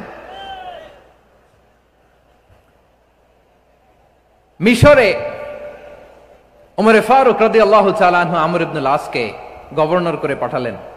সেখানে আমর ইবনে আসের ছেলে একটা প্রতিযোগিতায় রানার আপ হয়েছে, এক মিশরি সেখানে চ্যাম্পিয়ন হয়েছে, রানার আপ, বুঝতে পেরেছেন তো? রানার আপ সেকেন্ড হয়েছে, এক মিশরি হয়েছে চ্যাম্পিয়ন প্রথম। কিন্তু গভর্নরের ছেলে ও জিততে পারে নাই, ও রাগে ওই মিশরির গায়ের মধ্যে কয়েকটা লাঠি দিয়ে বাড়ি মেরেছে। মিশরি যে মদিনাতে ওমরে ফারুকের কাছে বিচার দিলেন, আপনার গভর্নরের ছেলে অন্যায় ভাবে আমার গায়ে হাত তুলেছে। সাইয়েদনা ওমরে ফারুক আবার ফরমান জারি করলেন, আসো মদিনাতে আসো। মিশরীকে ডাকলেন। ওই মিশরের গভর্নর আমর ইবনুল আস রাদিয়াল্লাহু তাআলা আনহুকে ডাকলেন, তার ছেলেকেও ডাকলেন, সবাই বসে রইল। আমর ইবনুল আস রাদিয়াল্লাহু তাআলা আনহু মাথা নিচু করে বসে আছেন, লজ্জায় কাচুমাচু। হায় হায়, আজকে আমার ছেলের কারণে আমিরুল মুমিনিন খলিফাতুল মুসলিমিন ওমরে ফারুকের কাছে আমি জনসম্মুখে লজ্জিত হচ্ছি। সাইয়েদনা ওমরে ফারুক বললেন, এই নাও লাঠি, গভর্নরের ছেলে তোমার মাথার মধ্যে যতগুলো বাড়ি মেরেছে, আজকে জনসম্মুখে তুমি অতগুলা বাড়ি মারো। মিশরি বলে, থাক, আপনি যে ডেকে আনছেন সবার সামনে এটা বলছেন, এতেই আমি খুশি। আল্লাহু আকবার। আপনার মহানুভবতা দেখে আমি খুশি, আর অপমানের দরকার নাই। ওমরে ফারুক বলে, না, খবরদার, এই কথা মিশরি তুমি বলো না, মারো, যতগুলা বাড়ি মেরেছে মারো। বাধ্য হয়ে মিশরি আমর ইবনুল আসের সামনে ওনার কলিজার টুকরা সন্তানের মাথার মধ্যে বাড়ি মারতে আরম্ভ করলেন। ঠিক যতগুলা বাড়ি গভর্নরের ছেলে আমর ইবনুল আসের ছেলে মিশরির গায়ে মেরেছিল, মাথায় মেরেছিল, মিশরি গুনে গুনে ততটা মারলেন। এই দৃশ্য দেখে ওমরে ফারুক রেগে মেগে আগুন, রাগের চোটে রাগ সামলাতে না পেরে, আর নিজেকে সামলাতে না পেরে মিশরিরে বললেন, ছেলেরে মারা শেষ হয়ে গেলে এবার বাবার টাক মাথার মধ্যে কয়েকটা বাড়ি মার। রাগের চোটে, আউট অফ অ্যাঙ্গার, রাগের চোটে, যে আমার পাঠানো গভর্নর আমর ইবনুল আস তার ছেলেকে কেন আদব তারবিয়া কেন শিক্ষা দিতে পারে না।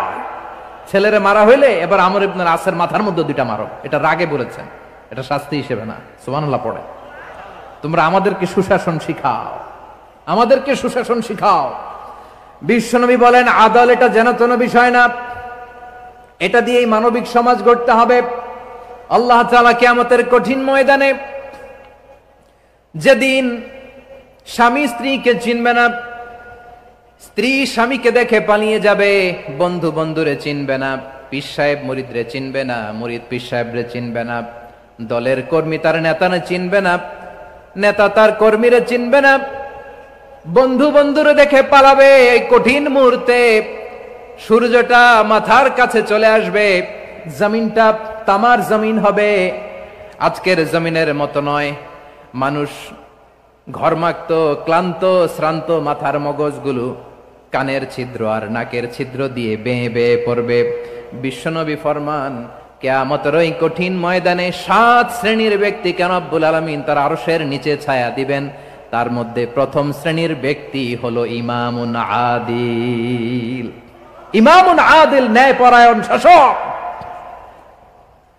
যে ইনসাফের সাথে বিচার করে, যে জাস্টিস সমাজে সার্ভ করে, যে সুশাসন নিশ্চিত করে, ওই ইমামুন আদিল। আদিল শব্দটা বুঝছেন না? ইন্নাল্লাহা ইয়া'মুরু বিল আদল, পাইছেন? আদিল। 7 শ্রেণীর ব্যক্তিকে আল্লাহ তাআলা সুশীতল আরশের নিচে ছায়া দিবেন, যেদিন তার দেয়া ছায়া ছাড়া কোনো ছায়া থাকবে না। এর প্রথম হচ্ছে ইমামুন আদিল, ন্যায়পরায়ণ শাসক। চিল্লায় বলেন সুবহানাল্লাহ। আবার বিশ্বনবী বললেন, ইন্নাল মুকসিতিনা ইনদাল্লাহি আলা মানাবির মিন নূর আন ইয়ামিনির রহমান। কিয়ামতের দিন যারা ন্যায়পরায়ণ হিসেবে আল্লাহর সামনে দাঁড়াবে, কিয়ামতের দিন রব্বুল আলামিন তার আরশের ডান দিকে ওই ন্যায়পরায়ণ লোকদের জন্য আরশের ডান দিকে একটা নূরের মিম্বারে তাদেরকে বসার সুযোগ করে দিবে। আল্লাহর আরশের ডান দিকে ন্যায়পরায়ণ লোকদের জন্য আল্লাহ তাআলা নূরের মিম্বার বানাবে। তার থেকে কথা মনে করেছেন? আল আদাল, জাস্টিস। ইন্নাল্লাহা ইয়া'মুরু বিল আদল। আল্লাহ তাআলা এই আদালতের নির্দেশনা দেয়, সুবিচার, সুশাসন। প্রিয় ভাইয়েরা, এটা আমরা বাংলাদেশে চাই কি চাই না? এই যে অরাজকতা, এই যে অন্যায়, এই যে জুলুম, এই যে ইনকনসিস্টেন্সি, সমাজের অসঙ্গতি, এর প্রধান কারণ জাস্টিস নাই, সুবিচার নাই, সুশাসন নাই। শেষবারের মতো আওয়াজ করে বলেন তো, আমরা বাংলাদেশে আদল চাই কি চাই না? তাহলে প্রথম নির্দেশনা শেষ। আল্লাহ তাআলা তোমাদেরকে আদলের আদেশ দেন। এরপরে আল্লাহ বললেন আমি তোমাদেরকে ইহসানের আদেশ দেই। ইন্নাল্লাহা ইয়া'মুরু বিল আদলি ওয়াল ইহসান, আমি তোমাদেরকে যেমনি আদলের নির্দেশনা দেই তেমনি ভাবে তোমাদেরকে ইহসানের নির্দেশনা দেই। ইহসান, আওয়াজ করে সবাই বলেন তো ইহসান। সবাই বলেননি, সবাই বললে এতটুকু আওয়াজ হবে আমি বিশ্বাস করি না। আওয়াজ করে বলুন আল ইহসান। ইহসান মানে কারো প্রতি সফট হার্টেড হওয়া, মহানুভব হওয়া, অনুগ্রহ পরায়ণ হওয়া, অনুগ্রহশীল হওয়া, একে অপরের প্রতি দয়াদ্র হওয়া। একে অপরের প্রতি দয়াদ্র অনুগ্রহশীল হওয়া ছাড়া মানবিক সমাজ কঠিনকালেও গঠন করা সম্ভব না। প্রিয় ভাইয়েরা, সুন্দর আচরণ দিয়ে, ইহসান দিয়ে যা জয় করা যায়, নরম আচরণ দিয়ে যেটা অর্জন করা যায়, কঠোরতা দিয়ে সেটা পারা যায় না। বিষ্ণু ঈসা ইসলাম ইহসান দিয়ে, কোমল আচরণ দিয়ে, তার অনুগ্রহ দিয়ে তিনি অনেক কাফিরের হৃদয়কে জয় করে ফেলেছেন। সাইয়েদনা সুমামা ইবনে উসাল রাদিয়াল্লাহু তাআলা আনহুর কথা মনে পড়ে যায়। তিনি ছিলেন ইয়ামামার বাদশা। মদিনাতে বিশ্বনবীকে হত্যা করার নিয়তে এসেছিলেন। গোপনে গোপনে বিশ্বনবীকে হত্যা করে আবার ইয়ামামাতে তিনি ফিরে যাবেন। কিন্তু কি অবাক করা কাণ্ড, হত্যা করতে পারে নাই, সাহাবাদের হাতে তিনি ধরা পড়ে গেলেন। সাইয়েদনা সুমামা ইবনে উসাল রাদিয়াল্লাহু তাআলা আনহু হত্যার নিয়তে আসলেন, কিন্তু হত্যা করতে পারলেন না। সাহাবারা ওনাকে ধরে ফেললেন, ধরে মসজিদে নববীর পিলারের মধ্যে বেঁধে রাখলেন। সুমামা ইবনে উসাল, সিরাত থেকে শুনেন, সিরাত থেকে শোনাচ্ছি। রাদিয়াল্লাহু তাআলা আনহু ইয়ামামার অধিপতি ছিলেন। ইয়ামামা বিশ্বনবীকে হত্যার জন্য আসছেন, ধরা পড়ে গেছেন, এখন মসজিদে নববীতে বেঁধে রাখছে, তার মানে বন্দী। এখন স্ট্যাটাস কি? বন্দী, ক্যাপটিভ। বিষ্ণু ঈসা ইসলাম সাহাবাদেরকে বললেন তার খোঁজ খবর নিও, সুমামা ইবনে উসালের খোঁজ খবর নিও। সাহাবারা বলেন ইয়া রাসূলুল্লাহ, আপনাকে হত্যা করতে এসেছে, তার তো কঠিন ক্যাপিটাল পানিশমেন্ট হওয়া দরকার, কঠিন শাস্তি হওয়া দরকার। বিশ্বনবী বললেন না, আমি যেটা জানি তোমরা সেটা জানো না, তোমরা সুমামার সাথে ভালো আচরণ করো। বিশ্বনবী সুমামার কাছে গেলেন। প্রথম দিন যে তিনি কালেমার দাওয়াত দিলেন, ইমানের দাওয়াত দিলেন, ইসলামের দাওয়াত দিলেন, রিসালাতের দাওয়াত দিলেন, আখিরাতের দাওয়াত দিলেন। পরের দিন যে বিশ্বনবী সালাতের দাওয়াত দিলেন, যাকাতের দাওয়াত দিলেন, ইসলাম কি, কিভাবে, কেমন করে পালন করতে হয় চমৎকার আর্টিকুলেট করতে শুরু করলেন।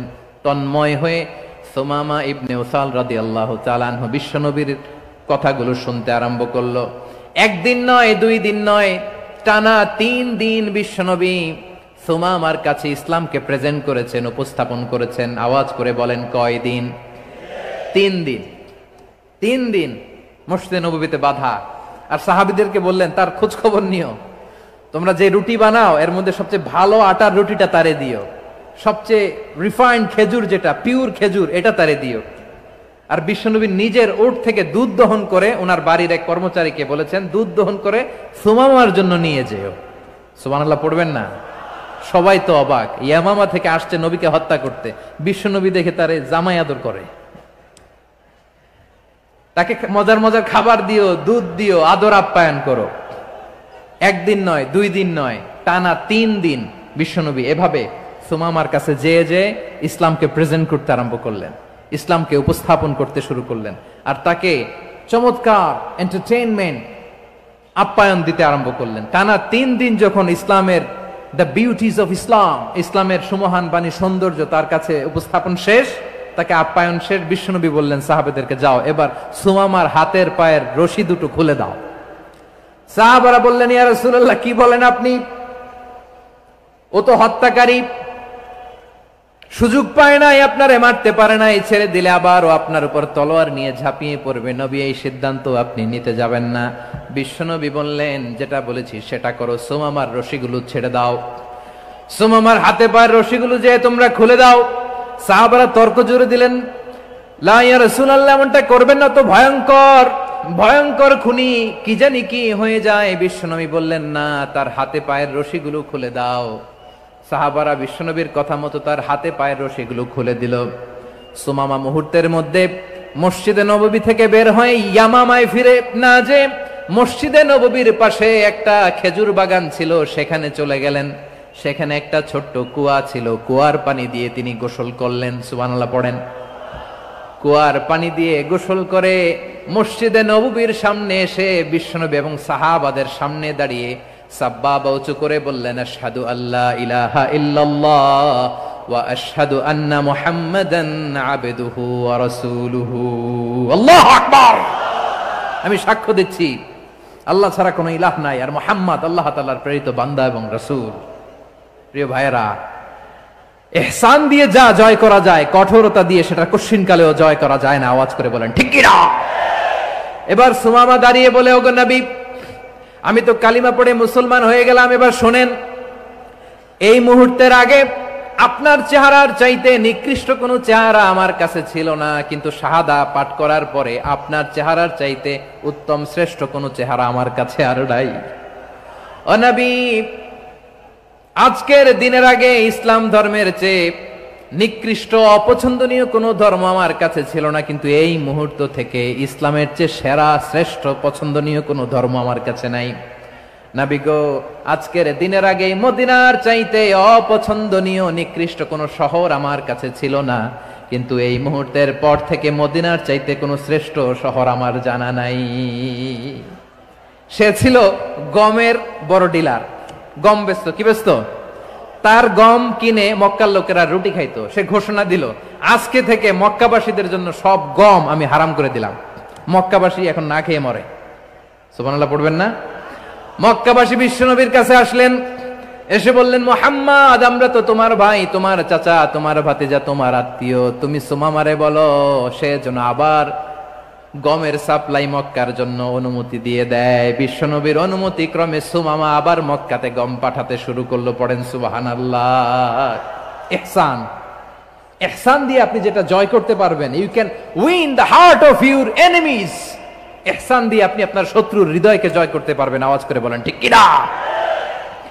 এজন্য আল্লাহ বললেন, ওয়া আনফিকু ফি সাবিলিল্লাহি ওয়া লা তুলকু বিআইদিকুম ইলাত তাহলুকা ওয়া আহসিনু ইন্নাল্লাহা ইউহিব্বুল মুহসিনিন। তোমরা আল্লাহর রাস্তায় দান করবে আর নিজেরা নিজেদেরকে ধ্বংসের হাতে ঠেলে দিও না। তোমরা একে অপরের প্রতি ইহসান করবে, কারণ ইহসানকারীদেরকে আল্লাহ বড্ড ভালোবাসেন। সুবহানাল্লাহ পড়েন। আবার সূরা রহমানে আল্লাহ বললেন, হাল জাযাউল ইহসানি ইল্লাল ইহসান ফাবিআইয়ি আলা, সবাই পড়েন, ফাবিআইয়ি আলাই রাব্বিকুমা তুকাযযিবান। ইহসানের প্রতিদান হিসেবে ইহসানি হয়। বিশ্বনবী সুমামার প্রতি যেমন ইহসান করেছেন, সুমামাও ঠিক তেমন ইহসান ফিরিয়ে দিয়েছে। ঠিক কিনা বলেন? তাহলে এক নম্বরে হচ্ছে আদ, ন্যায় বিচার। দুই নম্বরে সবাই বলেন ইহসান, সদাচরণ। ইহসান দুই ধরনের প্রিয় ভাইরা, ইহসান ফিল ইবাদা, ইহসান ফিল মুআমালা। ইহসান ফিল ইবাদা হচ্ছে একাগ্র অনুভবে ইবাদতে ডুব দেওয়া, এর নাম ইবাদতের ইহসান। সুবহানাল্লাহ পড়েন। বিশ্বনবী বলেন ইহসান মানে কি জানো নাকি? হাদিসে জিবরিলে সাইয়েদনা জিবরিল আলাইহিস সালাম বিশ্বনবীকে বললেন, আখবিরনি আনিল ইহসান। নবী আমাদেরকে বলেন ইহসান মানে কি? বিশ্বনবী বললেন, আনতা আবুদাল্লাহা কাআন্নাকা তারাহু ফাইন লাম তাকুন তারাহু ফাইন্নাহু ইয়ারাক। ইহসান মানে হলো এমন ভাবে তুমি আল্লাহর সামনে নিজেকে উজাড় করে ইবাদত করবে, তুমি ভাববে তুমি আল্লাহকে দেখতে পাচ্ছ। আর এটা যদি ভাবা তোমার জন্য কঠিন হয়ে যায়, অন্তত এতটুকু তুমি ভাববা যে আল্লাহ তোমাকে দেখতে পাচ্ছেন। ঠিক কিনা বলেন? ও আমার বীর চট্টলার ভাইয়েরা, কেউ যেটা দেখে না সেটা দেখে কে? এই বিশ্বাস হৃদয়ের মধ্যে আছে? নামাজে যখন দাঁড়ান এই ফিলিংসটা আনা যাবে? হ্যাঁ, এশার সালাত তো এখনো হয় নাই না? আলোচনা শেষে এশার সালাত এখানে অনুষ্ঠিত হবে, তাই না? আচ্ছা বলুন তো, আমরা এশার সালাত পর্যন্ত বেঁচে থাকবো এই গ্যারান্টি আছে কার কার? হাত তোলেন। কয়েকজন হাত তুলছে পেছনে, না বুঝে তুলে ফেলছে। এশা পর্যন্ত যে আমরা হায়াত পাবো কোনো গ্যারান্টি আছে? সবাই আওয়াজ করে বলেন গ্যারান্টি আছে? গ্যারান্টি নাই। এজন্য বিষ্ণু ইসলাম বলেছে এমন ভাবে নামাজে দাঁড়াও, ইবাদত করো, মনে করো হতে পারে এটাই আমার জীবনের শেষ নামাজ। Perform the salah as if this is your last and final prayer. এমন ভাবে সালাতে দাঁড়াও, ভাবো হতে পারে এটাই তোমার জীবনের শেষ নামাজ। এমন ভাবে নামাজে দাঁড়াও, ভাবো এটাই শেষ নামাজ। তাহলে নামাজে একাগ্রতা বাড়ায় দিবে কে? ফলে ইবাদতের ইহসান আমাদের অর্জিত হবে। আর মুআমালাতে ইহসান হলো, বিশ্বনবী বলেন ইন্নাল্লাহা তাবারাকা ওয়া তাআলা কাতাবাল ইহসানা আলা কুল্লি শাই ফাইদা কাতালতুম ফাআহসিনুল কিতলা ওয়া ইযা যাবাহতুম ফাআহসিনুয যাবহা ওয়ালিয়ুহিদ্দা আহাদুকুম শাফরাতাহু ওয়ালিয়ুরিহ যাবিহাতাহু। ইহসান দুই ধরনের, আওয়াজ করে বলতে হবে। কয় ধরনের? সবাই বলুন আওয়াজ করে, কয় ধরনের? একটা হচ্ছে ইহসান ফিল ইবাদা, ইবাদতে ইহসান। ইবাদতে ইহসান কি? একাগ্র অনুভব দিয়ে ইবাদত করা, মন প্রাণ দিয়ে ইবাদত করা। আর মুআমালাতে ইহসান কি? সব কাজে, দৈনন্দিন কাজে, কর্মে, সামাজিক অ্যাক্টিভিটিতে কোমলতা প্রদর্শন করা, অনুগ্রহের সাথে সবকিছু করা। আল্লাহ তাআলা ইন্নাল্লাহা তাবারাকা ওয়া তাআলা কাতাবাল ইহসানা আলা কুল্লি শাই, তিনি সব কিছুর ব্যাপারে ইহসানকে আবশ্যক করেছেন। সবকিছুতে মুমিনের সব কাজে ইহসানের পরশ থাকবে। আচ্ছা, কুরবানির দিন আমরা পশুগুলোরে কি করি বলেন সবাই আওয়াজ করে? জবাই। জবাই মানে তো এটার মেরেই ফেলতেছি, একটু পরে তো টুকরো টুকরো করে গোশতগুলো খাবো, এটা তো খাবো, এটা তো মেরেই ফেলবে। বিষ্ণু বলে না, জবাইয়ের মধ্যেও মুমিনের জবের ভেতরেও ইহসানের পরশ থাকা চাই। যখন জবাই করবে প্রাণীটাকে হাত পা টাইট করে বেঁধে নাও, ছুরিটাকে শার্পেন করে নাও, ধারালো করে নাও, যাতে অল্প সময়ে জবাইটা হয়ে যায়, প্রাণীটা যাতে কম কষ্ট পায়। সুবহানাল্লাহ পড়ে। দিস ইজ কল্ড ইহসান। ইহসান আল্লাহ তাআলা যেমনি আদলের আদেশ করেছেন, ন্যায় বিচার, জাস্টিস এনশিওর করতে বলেছেন, সমাজে ইহসানের ব্যবহার, ইহসানের অনুশীলন তিনি করতে বলেছেন। এজন্য মুমিনের প্রতিটি কাজে, আমার চট্টগ্রামের ভাইরা আমার দিকে তাকান, খেয়াল করে শুনুন, মুমিন জীবনের প্রতিটি কাজে ইহসানের পরশ থাকা চাই। আমরা যেন আমাদের পরিবারের প্রতি ইহসান করি, আমরা যেন আমাদের কর্মচারীদের প্রতি ইহসান করি, আমরা যেন আমাদের কলিগদের প্রতি ইহসান করি, আমরা যেন আমাদের ভাইদের প্রতি ইহসান করি। মুমিন জীবনের প্রতি কাজে ইহসানের পরশ থাকার দরকার আছে না নাই? কথা বুঝতে পেরেছেন? তাহলে আল্লাহ তাআলার তিনটা আদেশ ছিল, কয়টা গেল? ভুলে গেছে, ভুলে গেছে চট্টগ্রাম। তিনটা আদেশের মধ্যে কয়টা বললাম? প্রথমে কি ছিল? আদল। 2 নম্বরে, 3 নম্বরে রব্বুল আলামিন বললেন ওয়া ইতাইদিল কুরবা, নিকটাত্মীয়দেরকে দান করো। নিকট আত্মীয়দেরকে দাও, যারা তোমাদের ব্লাড কানেকশনের আত্মীয় তাদেরকে তোমরা দাও। এখানে জেনারেলি বললেন দাও, কি দিব সেটা তিনি এখানে বলেন নাই, সেটা তিনি সূরাতুল ইসরার মধ্যে বলেছেন। আল্লাহ বলেন ওয়া আতিযাল কুরবা হাক্কাহ, নিকট আত্মীয়দেরকে তাদের অধিকার, তাদের প্রাপ্য তোমরা বুঝিয়ে দাও। দেখেন, একটা শান্তির সমাজ, একটা সমৃদ্ধ সমাজ, একটা মানবিক সমাজ গঠনের জন্য আল্লাহ তাআলা বেশি না, মাত্র 3টা অর্ডার, 3টা ভার্ডিক্ট তিনি জারি করেছেন। 1 নাম্বার সুশাসন, ন্যায় বিচার। 2 নাম্বার ইহসান। 3 নাম্বার নিকটাত্মীয়, যারা কাছের, তোমার ভেরি ক্লোজ রিলেশনশিপে আছে, তাদেরকে দাও। দাও, দিলে বাড়িয়ে দেয় কে? অনেকে দিতে চায় না, কৃপণতা করে। দিলে বাড়ায় দেয় কে? ও মিয়া, মদিনার মধ্যে সবচাইতে গরিব সাহাবী ছিল বেলাল রাদিয়াল্লাহু তাআলা আনহু। ওনার এন্টায়ার অ্যাসেট, সম্পদের পরিমাণ কতদূর জানেন? একটা লুঙ্গি। বেলাল রাদিয়াল্লাহু তাআলা আনহু, ওনার টোটাল ওয়েলথের এস্টিমেশন হচ্ছে মাত্র একটা লুঙ্গি। একটা লুঙ্গি, টোটাল ওয়েলথ এস্টিমেশন, টোটাল সম্পদের পরিমাণ বেলাল রাদিয়াল্লাহু তাআলা আনহুর কি ছিল? কথা বুঝে নাই বোধহয়, কি ছিল? ওই বেলাল রাদিয়াল্লাহু তাআলা আনহুকে বিষ্ণু ইসলাম বলেছেন আনফিক ইয়া বেলাল, ও বেলাল তুমিও দাও। ওয়ালা তাখশা মিন যিল আরশি ইখলালা, আরশের অধিপতির তো কোনো ঘাটতি নাই, তুমি দিলে ওই আল্লাহ তোমারে বাড়ায় দিবে। এজন্য আমার প্রিয় ভাইয়েরা, দিলে কমে না, দিলে বাড়ে। অনেকে ধরে রাখে, নতুন কিছু নিতে পারে না, হাত দিয়ে যেটা ধরে রেখেছেন এটা দিয়ে দেন, বড় একটা ধরার সুযোগ পাবেন। জোরে বলেন ঠিক কিনা? ধরেন 5 কেজি ওজনের একটা ধরে রাখছেন, এখন 10, এটা না ছাড়লে 10 কেজি ধরতে পারবেন আপনি? আচ্ছা, 10 কেজির জিনিস একটা আছে হাতে, ওইটা যদি ছেড়ে দেন তাইলেই না 15 কেজি ধরতে পারবেন? কথা বলেন ঠিক কিনা? তাহলে দিলে বাড়িয়ে দেয় কে? রব্বুল আলামিন বললেন 3 নাম্বার আদেশ হলো তোমাদের প্রতি সমাজটারে কেমন করে মানবিক সমাজ, সুন্দর সমাজ গড়বা। 3 নাম্বার আদেশ হলো ওয়া আতিদাল কুরবা হাক্কা, নিকটাত্মীয়দেরকে তাদের প্রাপ্য বুঝিয়ে দাও। এই নিকটাত্মীয়দেরকে তাদের অধিকার বুঝিয়ে দেওয়া, প্রাপ্য বুঝিয়ে দেওয়াতে আমাদের গাফলতি আছে না নাই? চট্টগ্রামে নাই? মাশাআল্লাহ আছে, আছে। অনেকে দেখবেন অনেক আল্লাহওয়ালা তাহাজ্জুদ গুজার, সেজদা দিতে দিতে কপালে কালো দাগ ফেলে দিছে, সে তার বোনের হকটা আদায় করে নাই। আছে না নাই? হ্যাঁ, এখানেও আছে। সর্বনাশ। অনেক বড় হাজী সাহেব, বিশাল লম্বা দাড়ি, ছেলেরে সব দিয়ে দিছে, মেয়েরে কিছু দেয় নাই, মেয়ের হক আদায় করে নাই। আছে না নাই? এই হাজী সাহেবেরা, এই আল্লাহওয়ালারা কিয়ামতের ময়দানে আটকে যাবে। আপনি অন্যের অধিকার নষ্ট করেছেন, তাদের রাইটস কে ভায়োলেট করেছেন। এজন্য আল্লাহ তাআলা বলেন, কারো অধিকার যদি কেউ নষ্ট করে, ওই সমাজটা মানবিক সমাজ কঠিনকালেও হতে পারে না। এজন্য 3 নম্বর আল্লাহ বললেন ওয়া ইতা ইদিল কুরবা, নিকটাত্মীয়দেরকে দাও। কি দিবা? তাদের অধিকার দিয়ে দাও। বোনের অধিকার বুঝিয়ে দাও, মেয়ের অধিকার বুঝিয়ে দাও, ফুফুর অধিকার বুঝিয়ে দাও। দেখবেন অনেক মায়েরা ছেলের পাতে মুরগির রান দেয়, মেয়ের পাতে দেয় মুরগির ঠ্যাং। এরকম আছে না নাই? ছেলেরা কি দেয়? মুরগির। মেয়ের পাতে কি দেয়? তো মেয়ের কি মুরগির রান খেতে মনে চায় না? মনে চায় না? এমনটা করা যাবে না।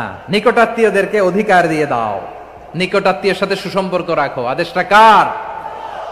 এজন্য প্রিয় ভাইয়েরা, জীবনে যদি বারাকা অর্জন করতে চান, নিকটাত্মীয়দের সাথে সুসম্পর্ক রাখতে হবে, তাদের জন্য উপহার পাঠাতে হবে। বিশ্বনবী বলেন লা ইয়াদখুলুল জান্নাতা কাতে, যে ব্যক্তি আত্মীয়তার সম্পর্ককে ছিন্ন করে দেয়, সে কঠিনকালেও আল্লাহর জান্নাতে ঢুকবে না। আপনি কি এটারে সহজ হাদিস মনে করছেন? এটা সহজ কথা? আপনি ভাবছেন আপনার নামাজ আপনার বাঁচাতে পারবে, আপনার রোজা বাঁচাতে পারবে, আপনার তাহাজ্জুদ আপনারে বাঁচাতে পারবে? অধিকার নষ্ট করলে কিছুই আপনারে বাঁচাতে পারবে না। এজন্য নিকট আত্মীয়দেরকে দিতে হবে বেশি বেশি। বিশ্বনবী বলেন ইন্না সাদাকাতা আলাল মিসকিনি সাদাকা ওয়া আলা যির রাহিমি ইসনাতান সাদাকাতুন ওয়া সিলা। মিসকিনরে দান করলে শুধু দানের সওয়াব হয়, নিকট আত্মীয়কে দান করলে 2টার সওয়াব হয়। সাদাকার সওয়াব হয়, আবার আত্মীয়তার বন্ধন অটুট রাখার সওয়াব হয়ে যায়। আবার বিশ্বনবী বললেন মান সাররাহু আইয়ুবসাতা লাহু ফি রিজকিহি ওয়া ইউনসা লাহু ফি আসারিহি ফালইয়াসিল রাহিমা। যে ব্যক্তি তার রিজিকের প্রশস্ততা চায় আর হায়াতে বরকত চায়, সে যেন তার আত্মীয়ের সাথে সুসম্পর্ক রাখে। আমার প্রিয় চট্টলার ভাইয়েরা, আমাদের রিজিক বাড়ুক, এটা আমরা চাই কি চাই না? সবাই চান? হ্যাঁ, আমাদের রিজিকে প্রশস্ততা আসুক, চাই কি চাই না? আমাদের হায়াতে বরকত আসুক, আমরা চাই কি চাই না? এই 2টা যদি চান, তাহলে নিকটাত্মীয়দের সাথে সুসম্পর্ক রাখবেন। পারবেন? তাহলে সমাজটারে মানবিক সমাজ বানায় দিবে কে? 3টা আদেশ চলে গেল। কয়টা? আওয়াজ করে বলেন। 1 নম্বরে কি ছিল? 2 নম্বরে, 3 নম্বরে নিকটাত্মীয়দেরকে দান। আপনাদেরকে আরো শোনার আগ্রহ আছে? আপনাদের মনোযোগ আছে না গেছে? কষ্ট হচ্ছে না? মাশাআল্লাহ, মাশাআল্লাহ। তাকবীর পড়ুন, লিল্লাহি তাকবীর।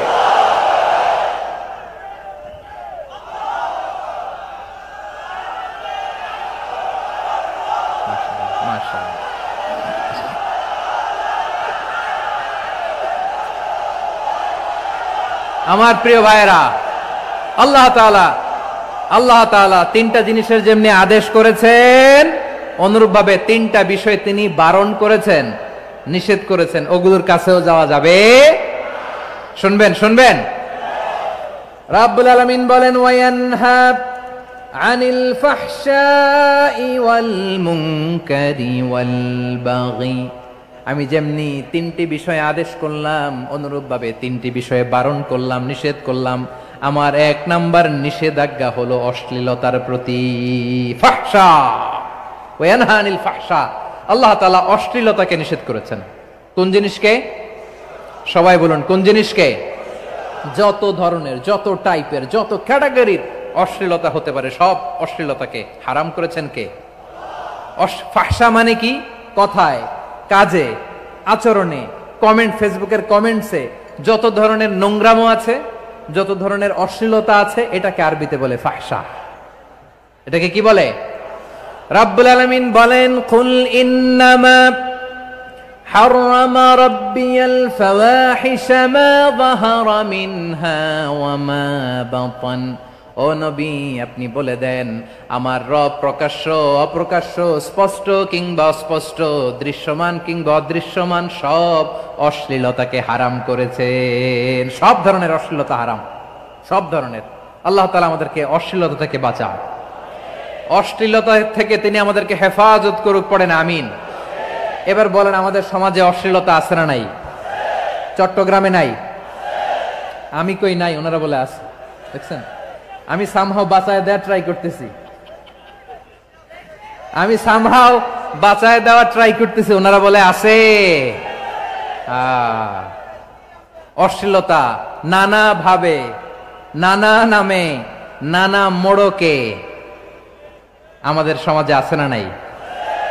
সংস্কৃতির নামে, ফ্যাশনের নামে, বিনোদনের নামে, উপন্যাসের নামে, কনসার্টের নামে অশ্লীলতা আছে না নাই? আপনি দেখেছেন কনসার্টগুলোর অবস্থা? এই যে আতিফ আসলাম যে আসছে আমাদের দেশে, তারপর কে কে আসছে, আমাদের তরুণ তরুণীরা, আমাদের যুবক যুবতীরা, আমাদের জেনজিরা, কি অবস্থা ওইখানে? হ্যাঁ, কি অবস্থা? কে বাঁচাবে ওদের? কে রক্ষা করবে ওদের ইমানের, ওদের চরিত্রের হেফাজতের গ্যারান্টি কে দিবে? কনসার্টের নামে অশ্লীলতা আছে না নাই? ছেলে মেয়ে একে অপরকে জড়ায় ধরতেছে, একে অপরকে চুমো খাচ্ছে, প্রকাশ্যে, দিবালোকে, গণমানুষের সামনে। আল্লাহ তাআলা এই অশ্লীলতা থেকে আমাদেরকে বেঁচে থাকতে বলেছেন, বেঁচে থাকতে বলেছেন। রূপালী জগতের নামে অশ্লীলতা আছে না নাই? এই টার্মটা আপনারা জানেন না? রূপালী জগৎ কি জগৎ? আসলে কি রূপালী জগৎ না অন্ধকার জগৎ? আমার বোনেরা, আপনাদেরকে যে কি বলে তারা বুঝায়, রূপালী জগৎ শুনেই আপনি ভরকে যাবেন না। রূপালী জগতে যে নারী যত বেশি উলঙ্গ, সে নাকি তত বেশি সাহসী। জানেন, বলে এটা একটা সাহসী নারী, খুব সাহসী পদক্ষেপ তার। যত বেশি শরীর থেকে কাপড় নামাতে পারবে, যত বেশি বস্ত্রহীন হয়ে নিজেকে প্রেজেন্ট করতে পারবে, সে নাকি তত বেশি সাহসী। আমার চট্টলার ভাইয়েরা, শয়তানের প্রথমে এজেন্ডা ছিল বনি আদমকে বস্ত্রহীন করা। সে আদম এবং হাওয়া আলাইহিস সালামকে নিষিদ্ধ গাছের ফল খাইয়ে তাদেরকে বস্ত্রহীন করেছে। এই জামিনেও সে আমাদেরকে বস্ত্রহীন করতে চাইবে। এই রূপালী জগতের নামে তারা এটা করে। আমার প্রিয় বোনেরা, আপনি জানেন না আপনার দাম কত। ওরা আপনাদেরকে বিজ্ঞাপনের সস্তা পণ্য বানাতে চায়। ওরা আপনাদেরকে ওদের ভোগের লিপসার টুলস বানাতে চায়। ওরা আপনাদেরকে দিয়ে ওদের খায়েশ পূরণ করতে চায়। এটা আপনাদের জন্য মোটেও ডিগনিটি নয়, এটা আপনাদের জন্য সম্মান নয়। আপনার সম্মান শালীনতায়, আপনার সম্মান হেজাবে, আপনার সম্মান ভদ্রতায়, আপনার সম্মান আপনার ডিসেন্ট পোশাকে। পোশাক বলে দেয় এই নারীটা ভদ্র না অভদ্র। পোশাক বলে দেয় এই মেয়েটা কোন ঘরের মেয়ে। আওয়াজ করে বলেন ঠিক কিনা? আপনি জানেন না, আপনার এই সস্তা পণ্য বানায়, ভোগের পণ্য, বিলবোর্ডে আপনাকে উলঙ্গ করে উপস্থাপন করে। এই অশ্লীলতার সাথে ইসলামের কোনো সম্পর্ক। এজন্য আল্লাহ বলেন, আমি অশ্লীলতাকে হারাম করেছি। অশ্লীলতাকে হারাম করার প্রথম কারণ হলো এর মাধ্যমে মানবতাকে অপমানিত করা হয়। কারণ মানুষের সম্মান মানুষের পোশাকে। মানুষ যখন পোশাকহীন হয়ে যায়, বস্ত্রহীন হয়ে যায়, তার সম্মান কমে যায়। ঠিক কিনা? অশ্লীলতাকে হারাম করার প্রথম কারণ হচ্ছে মানুষ মানুষকে অপমান করে। একটা নারী, সে তো সম্মানিত, নারী যে কত সম্মানিত নারীরা এটা বুঝেই নাই। বিশ্বনবী বলেন আদ-দুনিয়া কুল্লুহা মাতা ওয়া খায়রু মাতা'id দুনিয়া আল মারআতুস সালিহা। আমার বোনেরা, 5টা প্যান্ডেলে আপনারা এলইডিতে আমার আলোচনা শুনছেন, আমি জানি। আপনাদের এই গর্ভ যে কত দামি আপনি জানেন না। আপনার পেট থেকেই আসবে আগামী দিনের সালাহুদ্দিন আল আইয়ুবী, আপনার পেট থেকেই আসবে অনাগত দিনের ইমাম মাহদী আল মুনতাযর, আপনার পেট থেকেই আসবে অনাগত দিনের ফয়সাল, ওয়াসিম, মুগ্ধ, আবু সাইদের মতো বীর যোদ্ধা।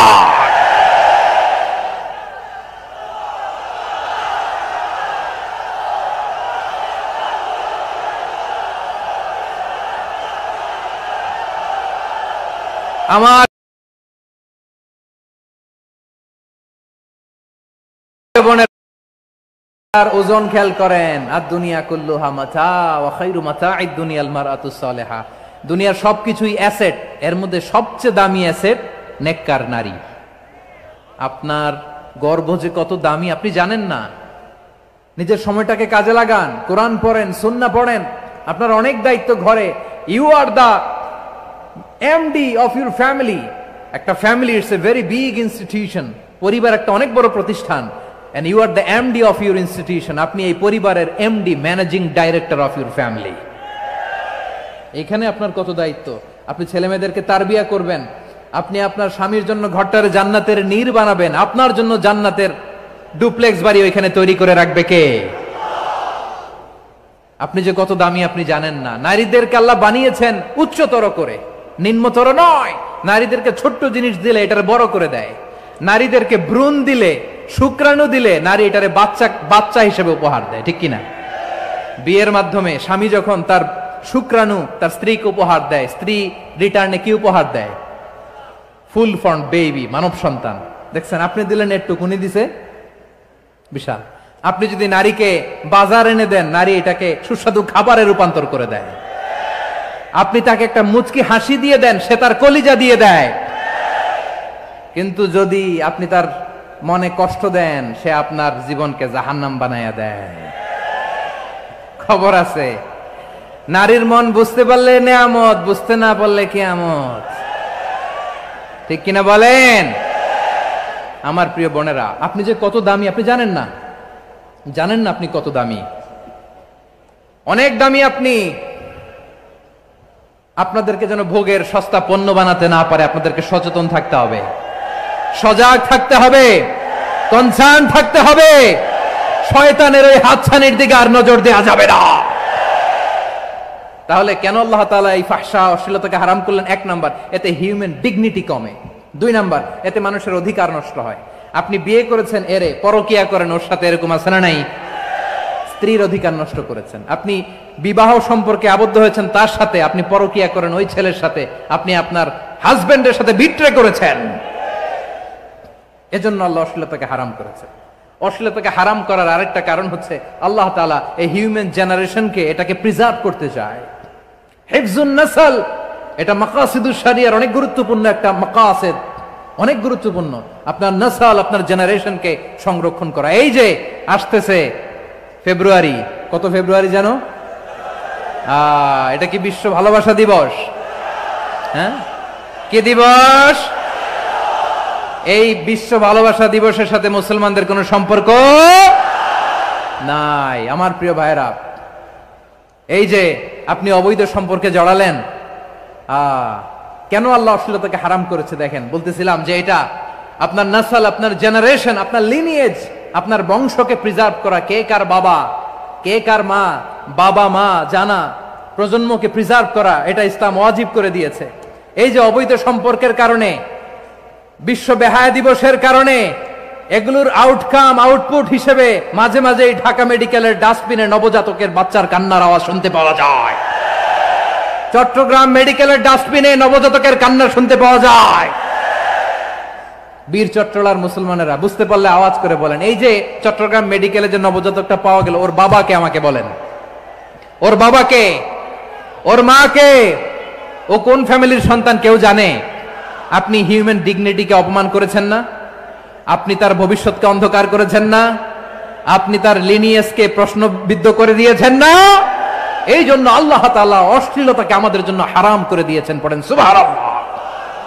এই জন্য রব্বুল আলামিন বলেন, কুল ইন্নামা حرم ربي الفواحش ما ظهر منها وما بطن। প্রকাশ্য সব অশ্লীলতাকে হারাম ঘোষণা করে দিয়েছে কে? আবার দুনিয়ার বুকে যারা অশ্লীলতার প্রসার করে তাদের জন্য শাস্তি মজুদ রেখেছে কে? রব্বুল আলামিন বলেন, ইন্নাল্লাযীনা ইউহিব্বুনা আন তাশিআল ফাহিশাতু ফিল্লাযীনা আমানু লাহুম আযাবুন আলীমুন ফিদ দুনিয়া ওয়াল আখিরাতি ওয়াল্লাহু ইয়ালামু ওয়া আনতুম লা তা'লামুন।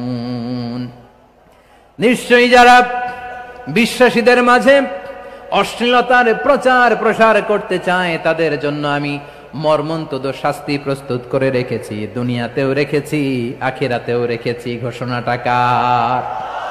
যারাই নাটকের নামে, সিনেমার নামে, রূপালী জগতের নামে, মুভির নামে, ওটিটি প্ল্যাটফর্মের নামে আমার সমাজে অশ্লীলতা ছড়াতে চায় তাদের জন্য কঠিন মর্মন্তুদ শাস্তি মজুদ রেখে দিয়েছে কে?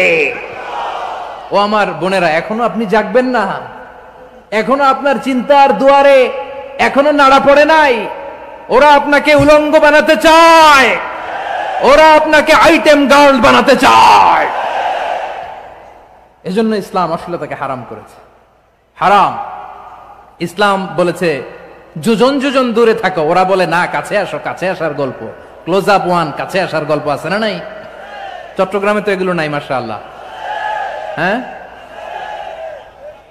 এখানেও আছে ক্লোজ আপ ওয়ান, কাছে আসার গল্প। আল্লাহ বলেন ওয়ালা তাকরাবুজ জিনা, কাছেও এসো না, জিনা থেকে যোজন যোজন কিলো দূরে থাকো, ওরা বলে কাছে আসার গল্প। আমার বীর চট্টলার ভাইয়েরা, কাছে আসতে হলে আমরা কোরআনের কাছে আসব, কাছে আসতে হলে নবীর কাছে আসব, কাছে আসার গল্প হবে আমার রবের কাছে আসার গল্প। চিল্লায় বলো ঠিক কিনা?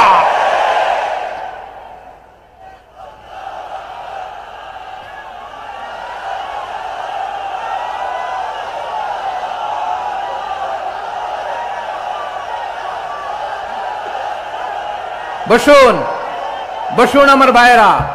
তাহলে অশ্লীলতার সাথে আমাদের কোনো সম্পর্ক? সবাই বলতে পারেননি, আওয়াজ করে বলুন, অশ্লীলতার সাথে আমাদের কোনো সম্পর্ক? আমরা এই সমস্ত ক্লোজ আপ ওয়ান, কাছে আসার গল্পের প্রোগ্রামে যাব? আমরা কোন ধরনের অশ্লীল কন্টেন্ট সোশ্যাল মিডিয়ায়, টিভিতে দেখব? কি যুগ যে আমরা কাটাচ্ছি আপনি কল্পনা করতে পারবেন না। আমি যুক্তরাষ্ট্রে ছিলাম অনেকদিন, কয়েক মাস, বিভিন্ন স্টেটে ঘুরেছি। গার্ডিয়ানরা উদ্বিগ্ন, ছেলে মেয়েদেরকে, ছোট্ট ছেলে মেয়ে, ওদেরকে জিজ্ঞেস করে তুমি how do you feel right now inside yourself, তুমি ভিতরে ভিতরে কেমন ফিল করো, তোমার কি ছেলে ছেলে লাগে না মেয়ে মেয়ে লাগে? আচ্ছা বলেন, এই ছোট্ট বাচ্চাটাও কি এগুলো জেন্ডার অ্যাসাইনমেন্ট বলতে এগুলো কিছু বুঝে? এইভাবে মিসগাইড করা হচ্ছে। কৌতূহল বশত ছোট্ট ছেলে যদি বলে আমার তো মেয়ে মেয়ে লাগে, তখন বলে যে না তুমি মেয়ে, ছেলে না। মা বাবা বাধা দিলে ওকে আলাদা গভর্নমেন্ট হাউসে নিয়ে যায়। ভয়ঙ্করতম অবস্থা। আমরা একটা সময় শুনতাম যে হুজুর আমার ছেলেটা খুব ভালো, হাফেজে কোরআন, আল্লাহওয়ালা। হুজুর আমার ছেলে দাড়ি রাখছে, আল্লাহওয়ালা। হুজুর আমার ছেলে 5 ওয়াক্ত সালাত জামাতের সাথে পড়ে, তার মানে আল্লাহওয়ালা। পশ্চিমে যে আমি কি শুনছি জানেন? ওরা বলে হুজুর আমার ছেলেটা ইউনিভার্সিটির একটা মেয়ের সাথে প্রেম করে, ও খুব আল্লাহওয়ালা, হুজুর দোয়া করবেন। এর কারণ ওদের কাছে আল্লাহওয়ালার ক্রাইটেরিয়া হচ্ছে হুজুর আমার ছেলেটা আরেক ছেলের পছন্দ করে নাই, আমার মেয়েটা আরেক মেয়েকে ভালোবাসে নাই, এজন্য আমার ছেলেটা আল্লাহওয়ালা, হুজুর ওর জন্য একটু দোয়া করে দিয়েন। কি চ্যালেঞ্জ ওরা ফেস করতেছে। ওনার ছেলে যে আরেক ছেলেরে বিয়ে করবে না, এটাতেই উনি খুশি যে আলহামদুলিল্লাহ আমার ছেলেটা একটা মেয়েরে ভালোবাসে, আমার মেয়েটা একটা ছেলেরে ভালোবাসে, মানে এটা খুব আল্লাহওয়ালা। নাউজুবিল্লাহ পড়তে পারলেন না? এজন্য অশ্লীলতার সাথে আমাদের কোনো সম্পর্ক। রাব্বুল আলামিন বলেন ওয়ায়ানহা আনিল ফাহশাই ওয়াল মুনকারি ওয়াল বাগি, তিনটা জিনিসকে আমি নিষিদ্ধ করলাম। এক নাম্বার হলো ফাহশা, অশ্লীলতা। 2 নম্বরে হলো মুনকার, সমস্ত মন্দ কাজ। আপনাদের মনোযোগ আছে না? শেষ করে দিব? আর 2-1 মিনিট শুনবেন? আচ্ছা বলি তাহলে, আর 2-1 মিনিট। তাহলে নিষেধাজ্ঞা জারি করেছেন তিনটা জিনিসের উপর। এক নাম্বার কি? ফাহশা, অশ্লীলতা। দুই নাম্বার মুনকার। মুনকার মানে হচ্ছে যত মন্দ কাজ, খারাপ কাজ, বাজে কাজ, এটার বলে মুনকার। এটার কি বলে? আপনারা পড়ছেন না, তা'মুরুনা বিল মা'রুফি ওয়া তানহাউনা আনিল মুনকার। ভালো কাজের আদেশ, সৎ কাজের আদেশ, অসৎ কাজের নিষেধ। মুনকার, মুনকার হচ্ছে মানুষের স্বাভাবিক বিবেকবোধ যেটাকে খারাপ বলে, ওইটাই মুনকার। পৃথিবীর সব আসমানি গ্রন্থ যেটাকে খারাপ বলেছে, মানুষের স্বাভাবিক বিবেকবোধ যেটাকে খারাপ বলেছে, এগুলো সব মুনকার। যেমন ইফটিজিং, এটা কি ভালো না খারাপ? মজুদদারি, খাদ্যে ভেজাল দেওয়া, ওজনে কম দেওয়া, মাছে ফরমালিন মিশানো, চাঁদাবাজি, টেন্ডারবাজি, দখলবাজি, এগুলো আমাদের স্বাভাবিক বিবেকেই বলে এগুলো খারাপ, এগুলো হচ্ছে মুনকার। আল্লাহ তাআলা এই মুনকার থেকে আমাদেরকে বেঁচে থাকতে বলেন, আর শয়তান এই মুনকারের প্রতি আমাদেরকে উদ্বুদ্ধ করে। আল্লাহ তাআলা বললেন, ইয়া আইয়ুহাল্লাযীনা আমানু লা তাত্তাবিউ খুতুওয়াতিশ শাইতান ومن يتبع خطوات الشيطان فإنه يأمر بالفحشاء والمنكر। আল্লাহ বললেন, আমার গোলামেরা শোনো শোনো, ও আমার বিশ্বাসী বান্দারা খবরদার, তোমরা কশিনকালেও শয়তানের পদাঙ্ক অনুসরণ করবে না, কারণ শয়তান তোমাদেরকে অশ্লীলতা এবং মন্দ কাজের দিকে উদ্বুদ্ধ করে। আমাদের কাজ হচ্ছে শয়তান আমাদেরকে যেদিকে নিতে চায় আমরা তার উল্টা দিকে যাব, ঠিক কিনা বলে? শয়তান এই মন্দ কাজকে আমাদের কাছে বিউটিফাই করে, চাকচিক্যময় করে আমাদের সামনে উপস্থাপন করে। এজন্য আল্লাহ বলেন, মুনকারকে থামাতে হবে, মুনকার প্রতিরোধ করতে হবে। মুনকার প্রতিরোধের দায়িত্ব শুধু আমাদের নাকি?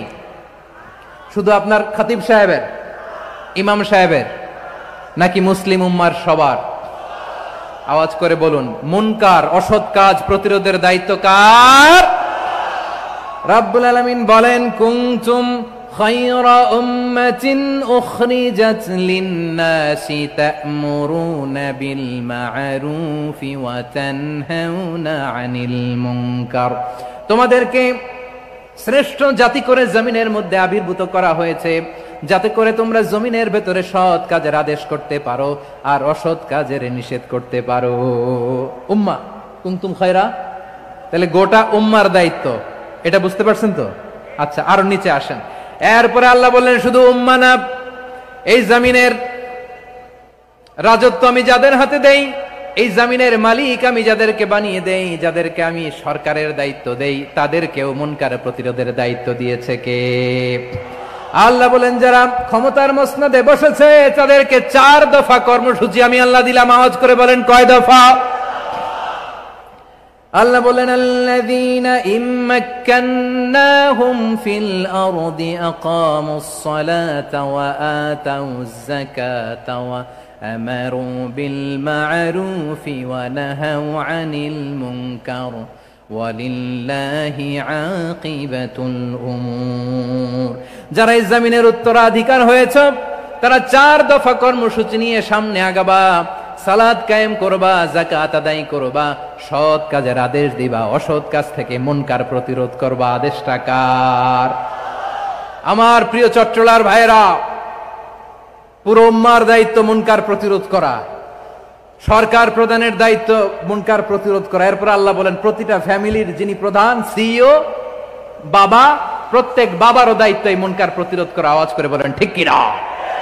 যেমনটি সাইয়েদনা লুকমান আলাইহিস সালাম ওনার কলিজার টুকরা সন্তানকে আদেশ করেছেন, ইয়া বুনাইয়া আকিমিস সালাতা ওয়া'মুর বিল মা'রুফি ওয়ানহা আনিল মুনকার। পড়েন সুবহানাল্লাহ। বাবা ছেলেকে সবক দিচ্ছে। কে সবক দিচ্ছে? কাকে? লুকমান আলাইহিস সালাম ছেলেকে বলতেছে, ওরে আমার কলিজার টুকরা সন্তান, ওরে আমার বাছা, নামাজ কায়েম করবা, সৎ কাজের আদেশ দিবা, আর মুনকার প্রতিরোধ করবা, অসৎ কাজ, সমাজ থেকে খারাপ কাজকে ঝেঁটে বিদায় করে দিবা। তাহলে দেখেন, আমি স্টেপ বাই স্টেপ নামলাম। পুরা উম্মার দায়িত্ব, জমিনের উত্তরাধিকারী আল্লাহ যাদেরকে বানিয়েছেন সরকার, তাদের দায়িত্ব, প্রতিটি ফ্যামিলির প্রধানের দায়িত্ব। এরপরে বিশ্বনবী বলেন, সচেতন প্রতিটি মুসলিমের দায়িত্ব সমাজ থেকে মুনকারকে উৎখাত করা। বিশ্বনবী বলেছেন, মান রাআ মিনকুম মুনকারান ফালিয়ুগাইয়িরহু বিয়াদিহি ফাইন লাম ইয়াস্তাতি ফাবিলিসানিহি ওয়া ইন লাম ইয়াস্তাতি ফাবিকলবিহি ওয়া যালিকা আযআফুল ঈমান। সমাজে যে মুনকার দেখবে, খারাপ কাজ দেখবে, সে যেন হাত দিয়ে সেটাকে থামায়। কি দিয়ে? আপনাদের তো হাত নাই না? হাত আছে, হাত আছে। ওরা যেই হাত দিয়ে অন্যায় করে ওইটা প্রতিরোধের জন্য আমাদেরও হাত আছে না নাই? থামাতে হবে, থামাতে হবে।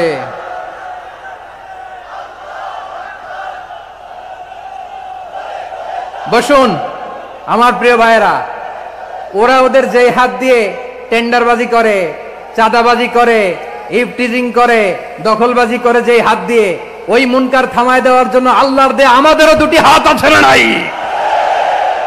আমাদেরও হাত আছে। থামাইতে হবে, থামাইতে হবে, হিম্মত করতে হবে। আমার প্রিয় ভাইরা, না থামালে আমরাই ডুববো শেষমেশ। আমাদের বাঁচার জন্য হলেও থামাইতে হবে। রব্বুল আলামিন বলেন, ওয়াত্তাকু ফিতনাতাল লা তুসিবান্নাল্লাযীনা যালামু মিনকুম খাসসা। ও আমার গোলামেরা, ওই আযাবকে ভয় করো যে আযাব যখন আমি জমিনের বুকে পাঠাই শুধু জালেমদেরকেই মারি না, আলেমদেরকেও মারি। আযাব যখন আসে তখন শুধু জালিমই মরে না, আলেমও মরে। জানেন, মুসা আলাইহিস সালামের পায়ে একবার একটা লাল পোকা কামড় দিয়েছে, লাল পিঁপড়া। লাল পিঁপড়া কামড় দিলে খুব আরাম লাগে না? কি লাগে? হ্যাঁ, জলে না? লাল একটা পিঁপড়া কামড় দিছে, তো উনি রেগে মেগে পাশি দেখে লাল পিঁপড়ার বাসা, পা দিয়ে ডলে মুছে সবগুলো পিঁপড়া মেরে ফেলছে। এই ঘটনাটা আল্লাহ ঘটিয়েছেন এজন্য মুসা আলাইহিস সালাম ছিলেন কালিমুল্লাহ, সরাসরি আল্লাহর সাথে কথা বলতেন। তিনি আল্লাহকে জিজ্ঞেস করেছিলেন, আল্লাহ তুমি যখন কোনো জনপদে আযাব পাঠাও, শাস্তি দাও, ওখানকার শুধু জালেমরাই তো মরে না, ভালো মানুষগুলাও মরে, তো আযাব দিবা মুশরিকদের উপর দিবা, অবাধ্যদের উপর দিবা, ভালো মানুষগুলারে মারো কেন? আল্লাহ বললেন, মুসা তোমার যে কামড় দিছিল পায়ের মধ্যে পিঁপড়া, কয়টা পিঁপড়া? জোরে বলেন। একটা পিঁপড়া, সবগুলারে মারলা কেন? রেগে মেগে পুরো পিঁপড়ার বাসা ভেঙে মেসাকার করলা কেন? এই মুসা, আমি যখন অ্যাকশনে যাই, আমি যখন শাস্তি দেই, তখন এত বাস বিচার করা হয় না, বাস বিচার করা যায় না। যখন অ্যাকশনে যাওয়া হয় ওইটা ডাইরেক্ট অ্যাকশন হয়ে যায়। চিল্লায় বলো ঠিক কি না?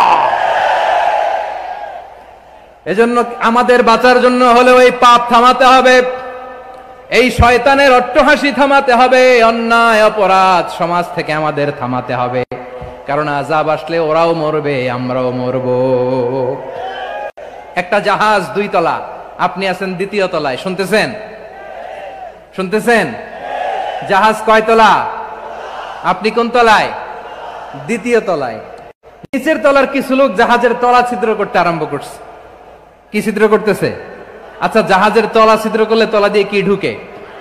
এখন আপনি যদি বলেন আমার কি, আমি তো 2 তলায়, আমার কি, আমি তো সেফ, আমি ইন দ্য সেফ জোন, আমি তো ভালো আছি, আমি তো ভালো আছি। আসলে কি শুধু ওরা মরবে নাকি তলা ফুটো হলে আপনারও শরীর সমাধি হবে? তলা দিয়ে যখন পানি ঢুকবে, জাহাজ ডুবলে আপনিও মরবেন। এজন্য নিজে মরার আগে ওই পাগলগুলোর নিচতলায় যে থামাতে হবে। চিল্লায় বলেন ঠিক কি না? এজন্য আল্লাহ বললেন, মুনকার প্রতিরোধের দায়িত্ব সমাজের টপ টু বটম সবার। পুরো আম্মার দায়িত্ব, সরকার প্রধানের দায়িত্ব, প্রতিটি ফ্যামিলির প্রধান বাবার দায়িত্ব। বিশ্বনবী বললেন প্রতিটি সচেতন মুসলিমের দায়িত্ব। এজন্য মুনকার প্রতিরোধ করার দরকার আছে না নাই? সমাজে এই যে ইফটিজিং হয়, আপনার বোনের বয়সী একটা মেয়েকে কিছু বকাটে টিটকারি করে, এই বলে সেই বলে, নোংরা কথা বলে, রাস্তায় দেখেও আপনি পাশ দিয়ে না দেখার মতো চলে যান কেন? আপনি দাঁড়ান না কেন? আপনি দাঁড়ালেই তো থেমে যাবে, কারণ সত্যের যে শক্তি তার সামনে মিথ্যা মুখ থুবড়ে পড়ে। আপনার সামনে ও কিছুই না, নাথিং। আপনি দাঁড়ান, ওকে প্রশ্ন করেন যে আমার বোনকে তুমি ডিস্টার্ব করো কেন? আপনাকে দেখে আরো 5 জন দাঁড়াবে, 5 জনকে দেখে আরো 10 জন দাঁড়াবে। আমাদের নীরবতা আর আমাদের নিশ্চুপ থাকাই জালিমদেরকে আরো শক্তিশালী জালিম বানিয়েছে। এজন্য মুনকার প্রতিরোধের দায়িত্ব আমাদের সবার। টেন্ডারবাজি, চাঁদাবাজি, দুর্নীতি, অপরাধ, দখলদারিত্ব, মজুদদারি, এগুলো সব কিছু একসাথে প্রতিরোধ করতে হবে, ঠিক কিনা বলেন? একটা মানবিক সমাজ যদি চাই, প্রতিরোধ করতে হবে। প্রিয় ভাইয়েরা, আল্লাহর শপথ নিয়ে বলি, এই নাসিহাত গুলো সবার জন্য, সব দলের জন্য, সব মতের মানুষের জন্য। আমরা কোন দলের প্রতি মানুষকে ডাকি না, আমরা ডাকি ইসলামের দিকে। সব দলের, সব মতের, সব মানুষদেরকে আমরা আহ্বান জানাই, আসুন আমরা একটা সুন্দর সমাজ বিনির্মাণ করি। এই যে নতুন বাংলাদেশের এক সুযোগ এসেছে, আর জীবনে হয়তো আসবে না, সামনের 100 বছর এই সময় আসবে না। আসুন দেশটাকে আমরা সাজাই, আসুন আমরা দুর্নীতি বন্ধ করি, আসুন আমরা চাঁদাবাজি বন্ধ করি, আসুন আমরা দখলদারিত্ব বন্ধ করি, আসুন আমরা এক দল আরেক দলকে নিশ্চিহ্ন করার যে রাজনীতি, এটা বন্ধ করি। সব দলের প্রতি আমার আহ্বান। আমি কিছুদিন আগে একটা নিউজ দেখলাম, ওই যে লন্ডনে বসে জনাব তারেক রহমান সাহেবকে আমি ধন্যবাদ দিতে চাই। উনি সংবাদ শোনা মাত্রই ওনার দলের অনেক চাঁদাবাজকে উনি বহিষ্কার করেছে। I do appreciate. প্রতিটি দলের এরকম ইনিশিয়েটিভ নেওয়ার দরকার আছে না নাই? যে কোনো দলে এই প্র্যাকটিসটা থাকার দরকার আছে না নাই? চাঁদাবাজদের সাথে আপনারা নিজেদেরকে মুক্ত ঘোষণা করবেন যে এরা আমার দলের কর্মী হতে পারে না। আমরা চাঁদাবাজ মুক্ত বাংলাদেশ চাই, জুলুম মুক্ত বাংলাদেশ চাই, ফ্যাসিজম মুক্ত বাংলাদেশ চাই, গুণ খুন খারাপি মুক্ত বাংলাদেশ চাই। আমরা নতুন ভোরের বাংলাদেশ চাই। ওই বাংলাদেশ পাওয়ার জন্য মুনকার প্রতিরোধে, অন্যায় প্রতিরোধে যদি বাঘের বাচ্চার মতো, আবু সাইদের মতো 2 হাত উঁচু করে, বুককে টান টান করে প্রসারিত করে দাঁড়াতে হয়, রাজি আছো মুসলমান? কারা কারা রাজি? আল্লাহকে হাত দেখিয়ে প্রতিজ্ঞা করো।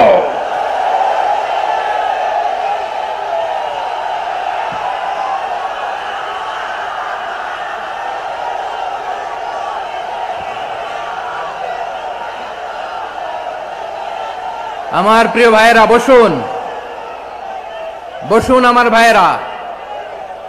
রাব্বুল আলামিন বলেন, ওয়ায়ানহা আনিল ফাহশাই ওয়াল মুনকারি ওয়াল বাগি ইয়াইযুকুম লাআল্লাকুম তাযাক্কারুন। বসুন।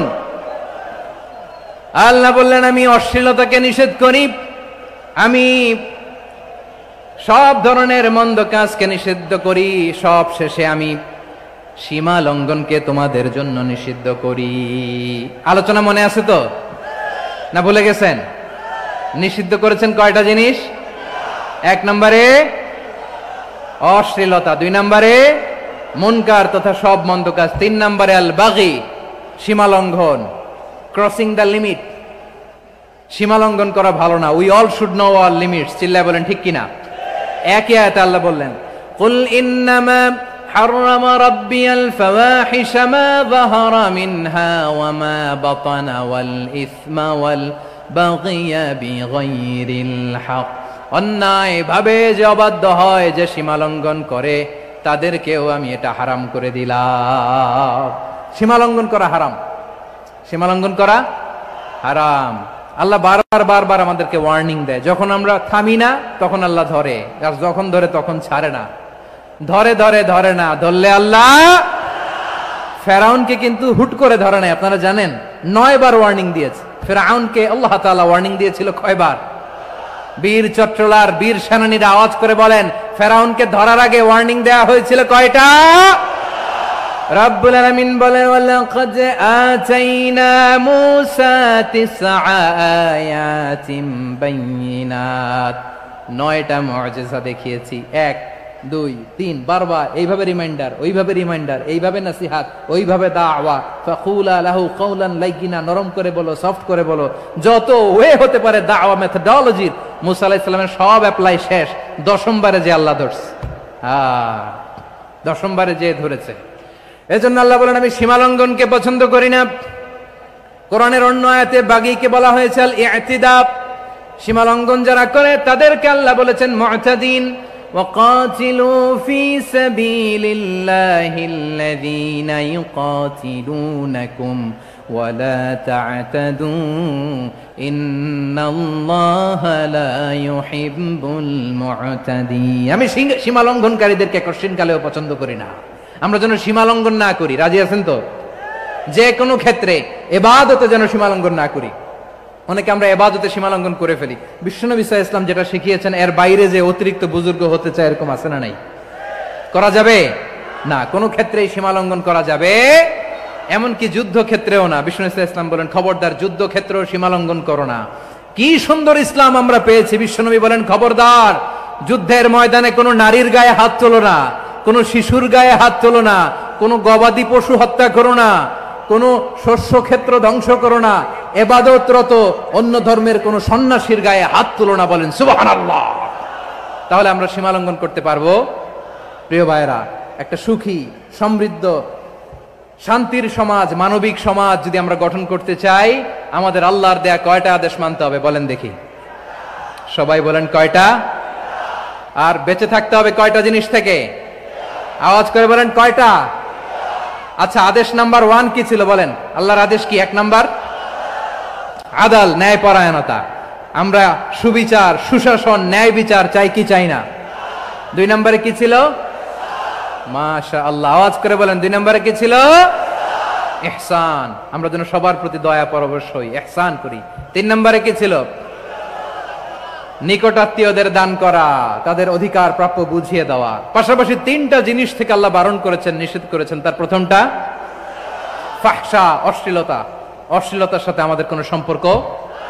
আজকের এই ঐতিহাসিক চট্টগ্রামের প্যারেড ময়দান থেকে আমরা যত ধরনের মা যাহারা মিনহা মা বাতান, প্রকাশ্য অপ্রকাশ্য, দৃশ্যমান অদৃশ্যমান, সব অশ্লীলতা থেকে নিজেদেরকে মুক্ত ঘোষণা করলাম।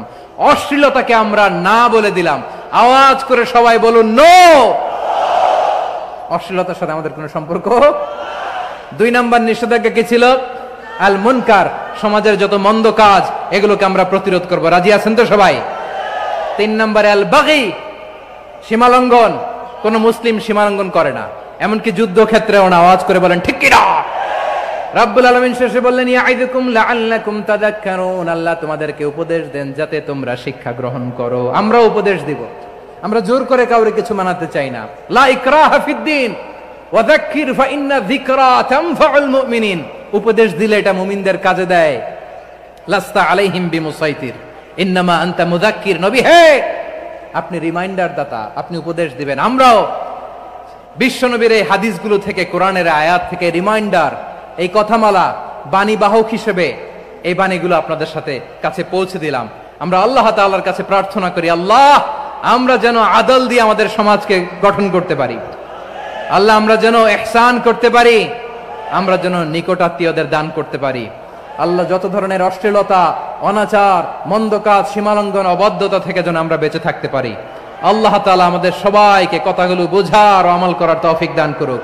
হাযা মা ইনদি ওয়াল ইলমু ইনদাল্লাহ আলাইহি তাওয়াক্কালতু ওয়া ইলাইহি উনীব।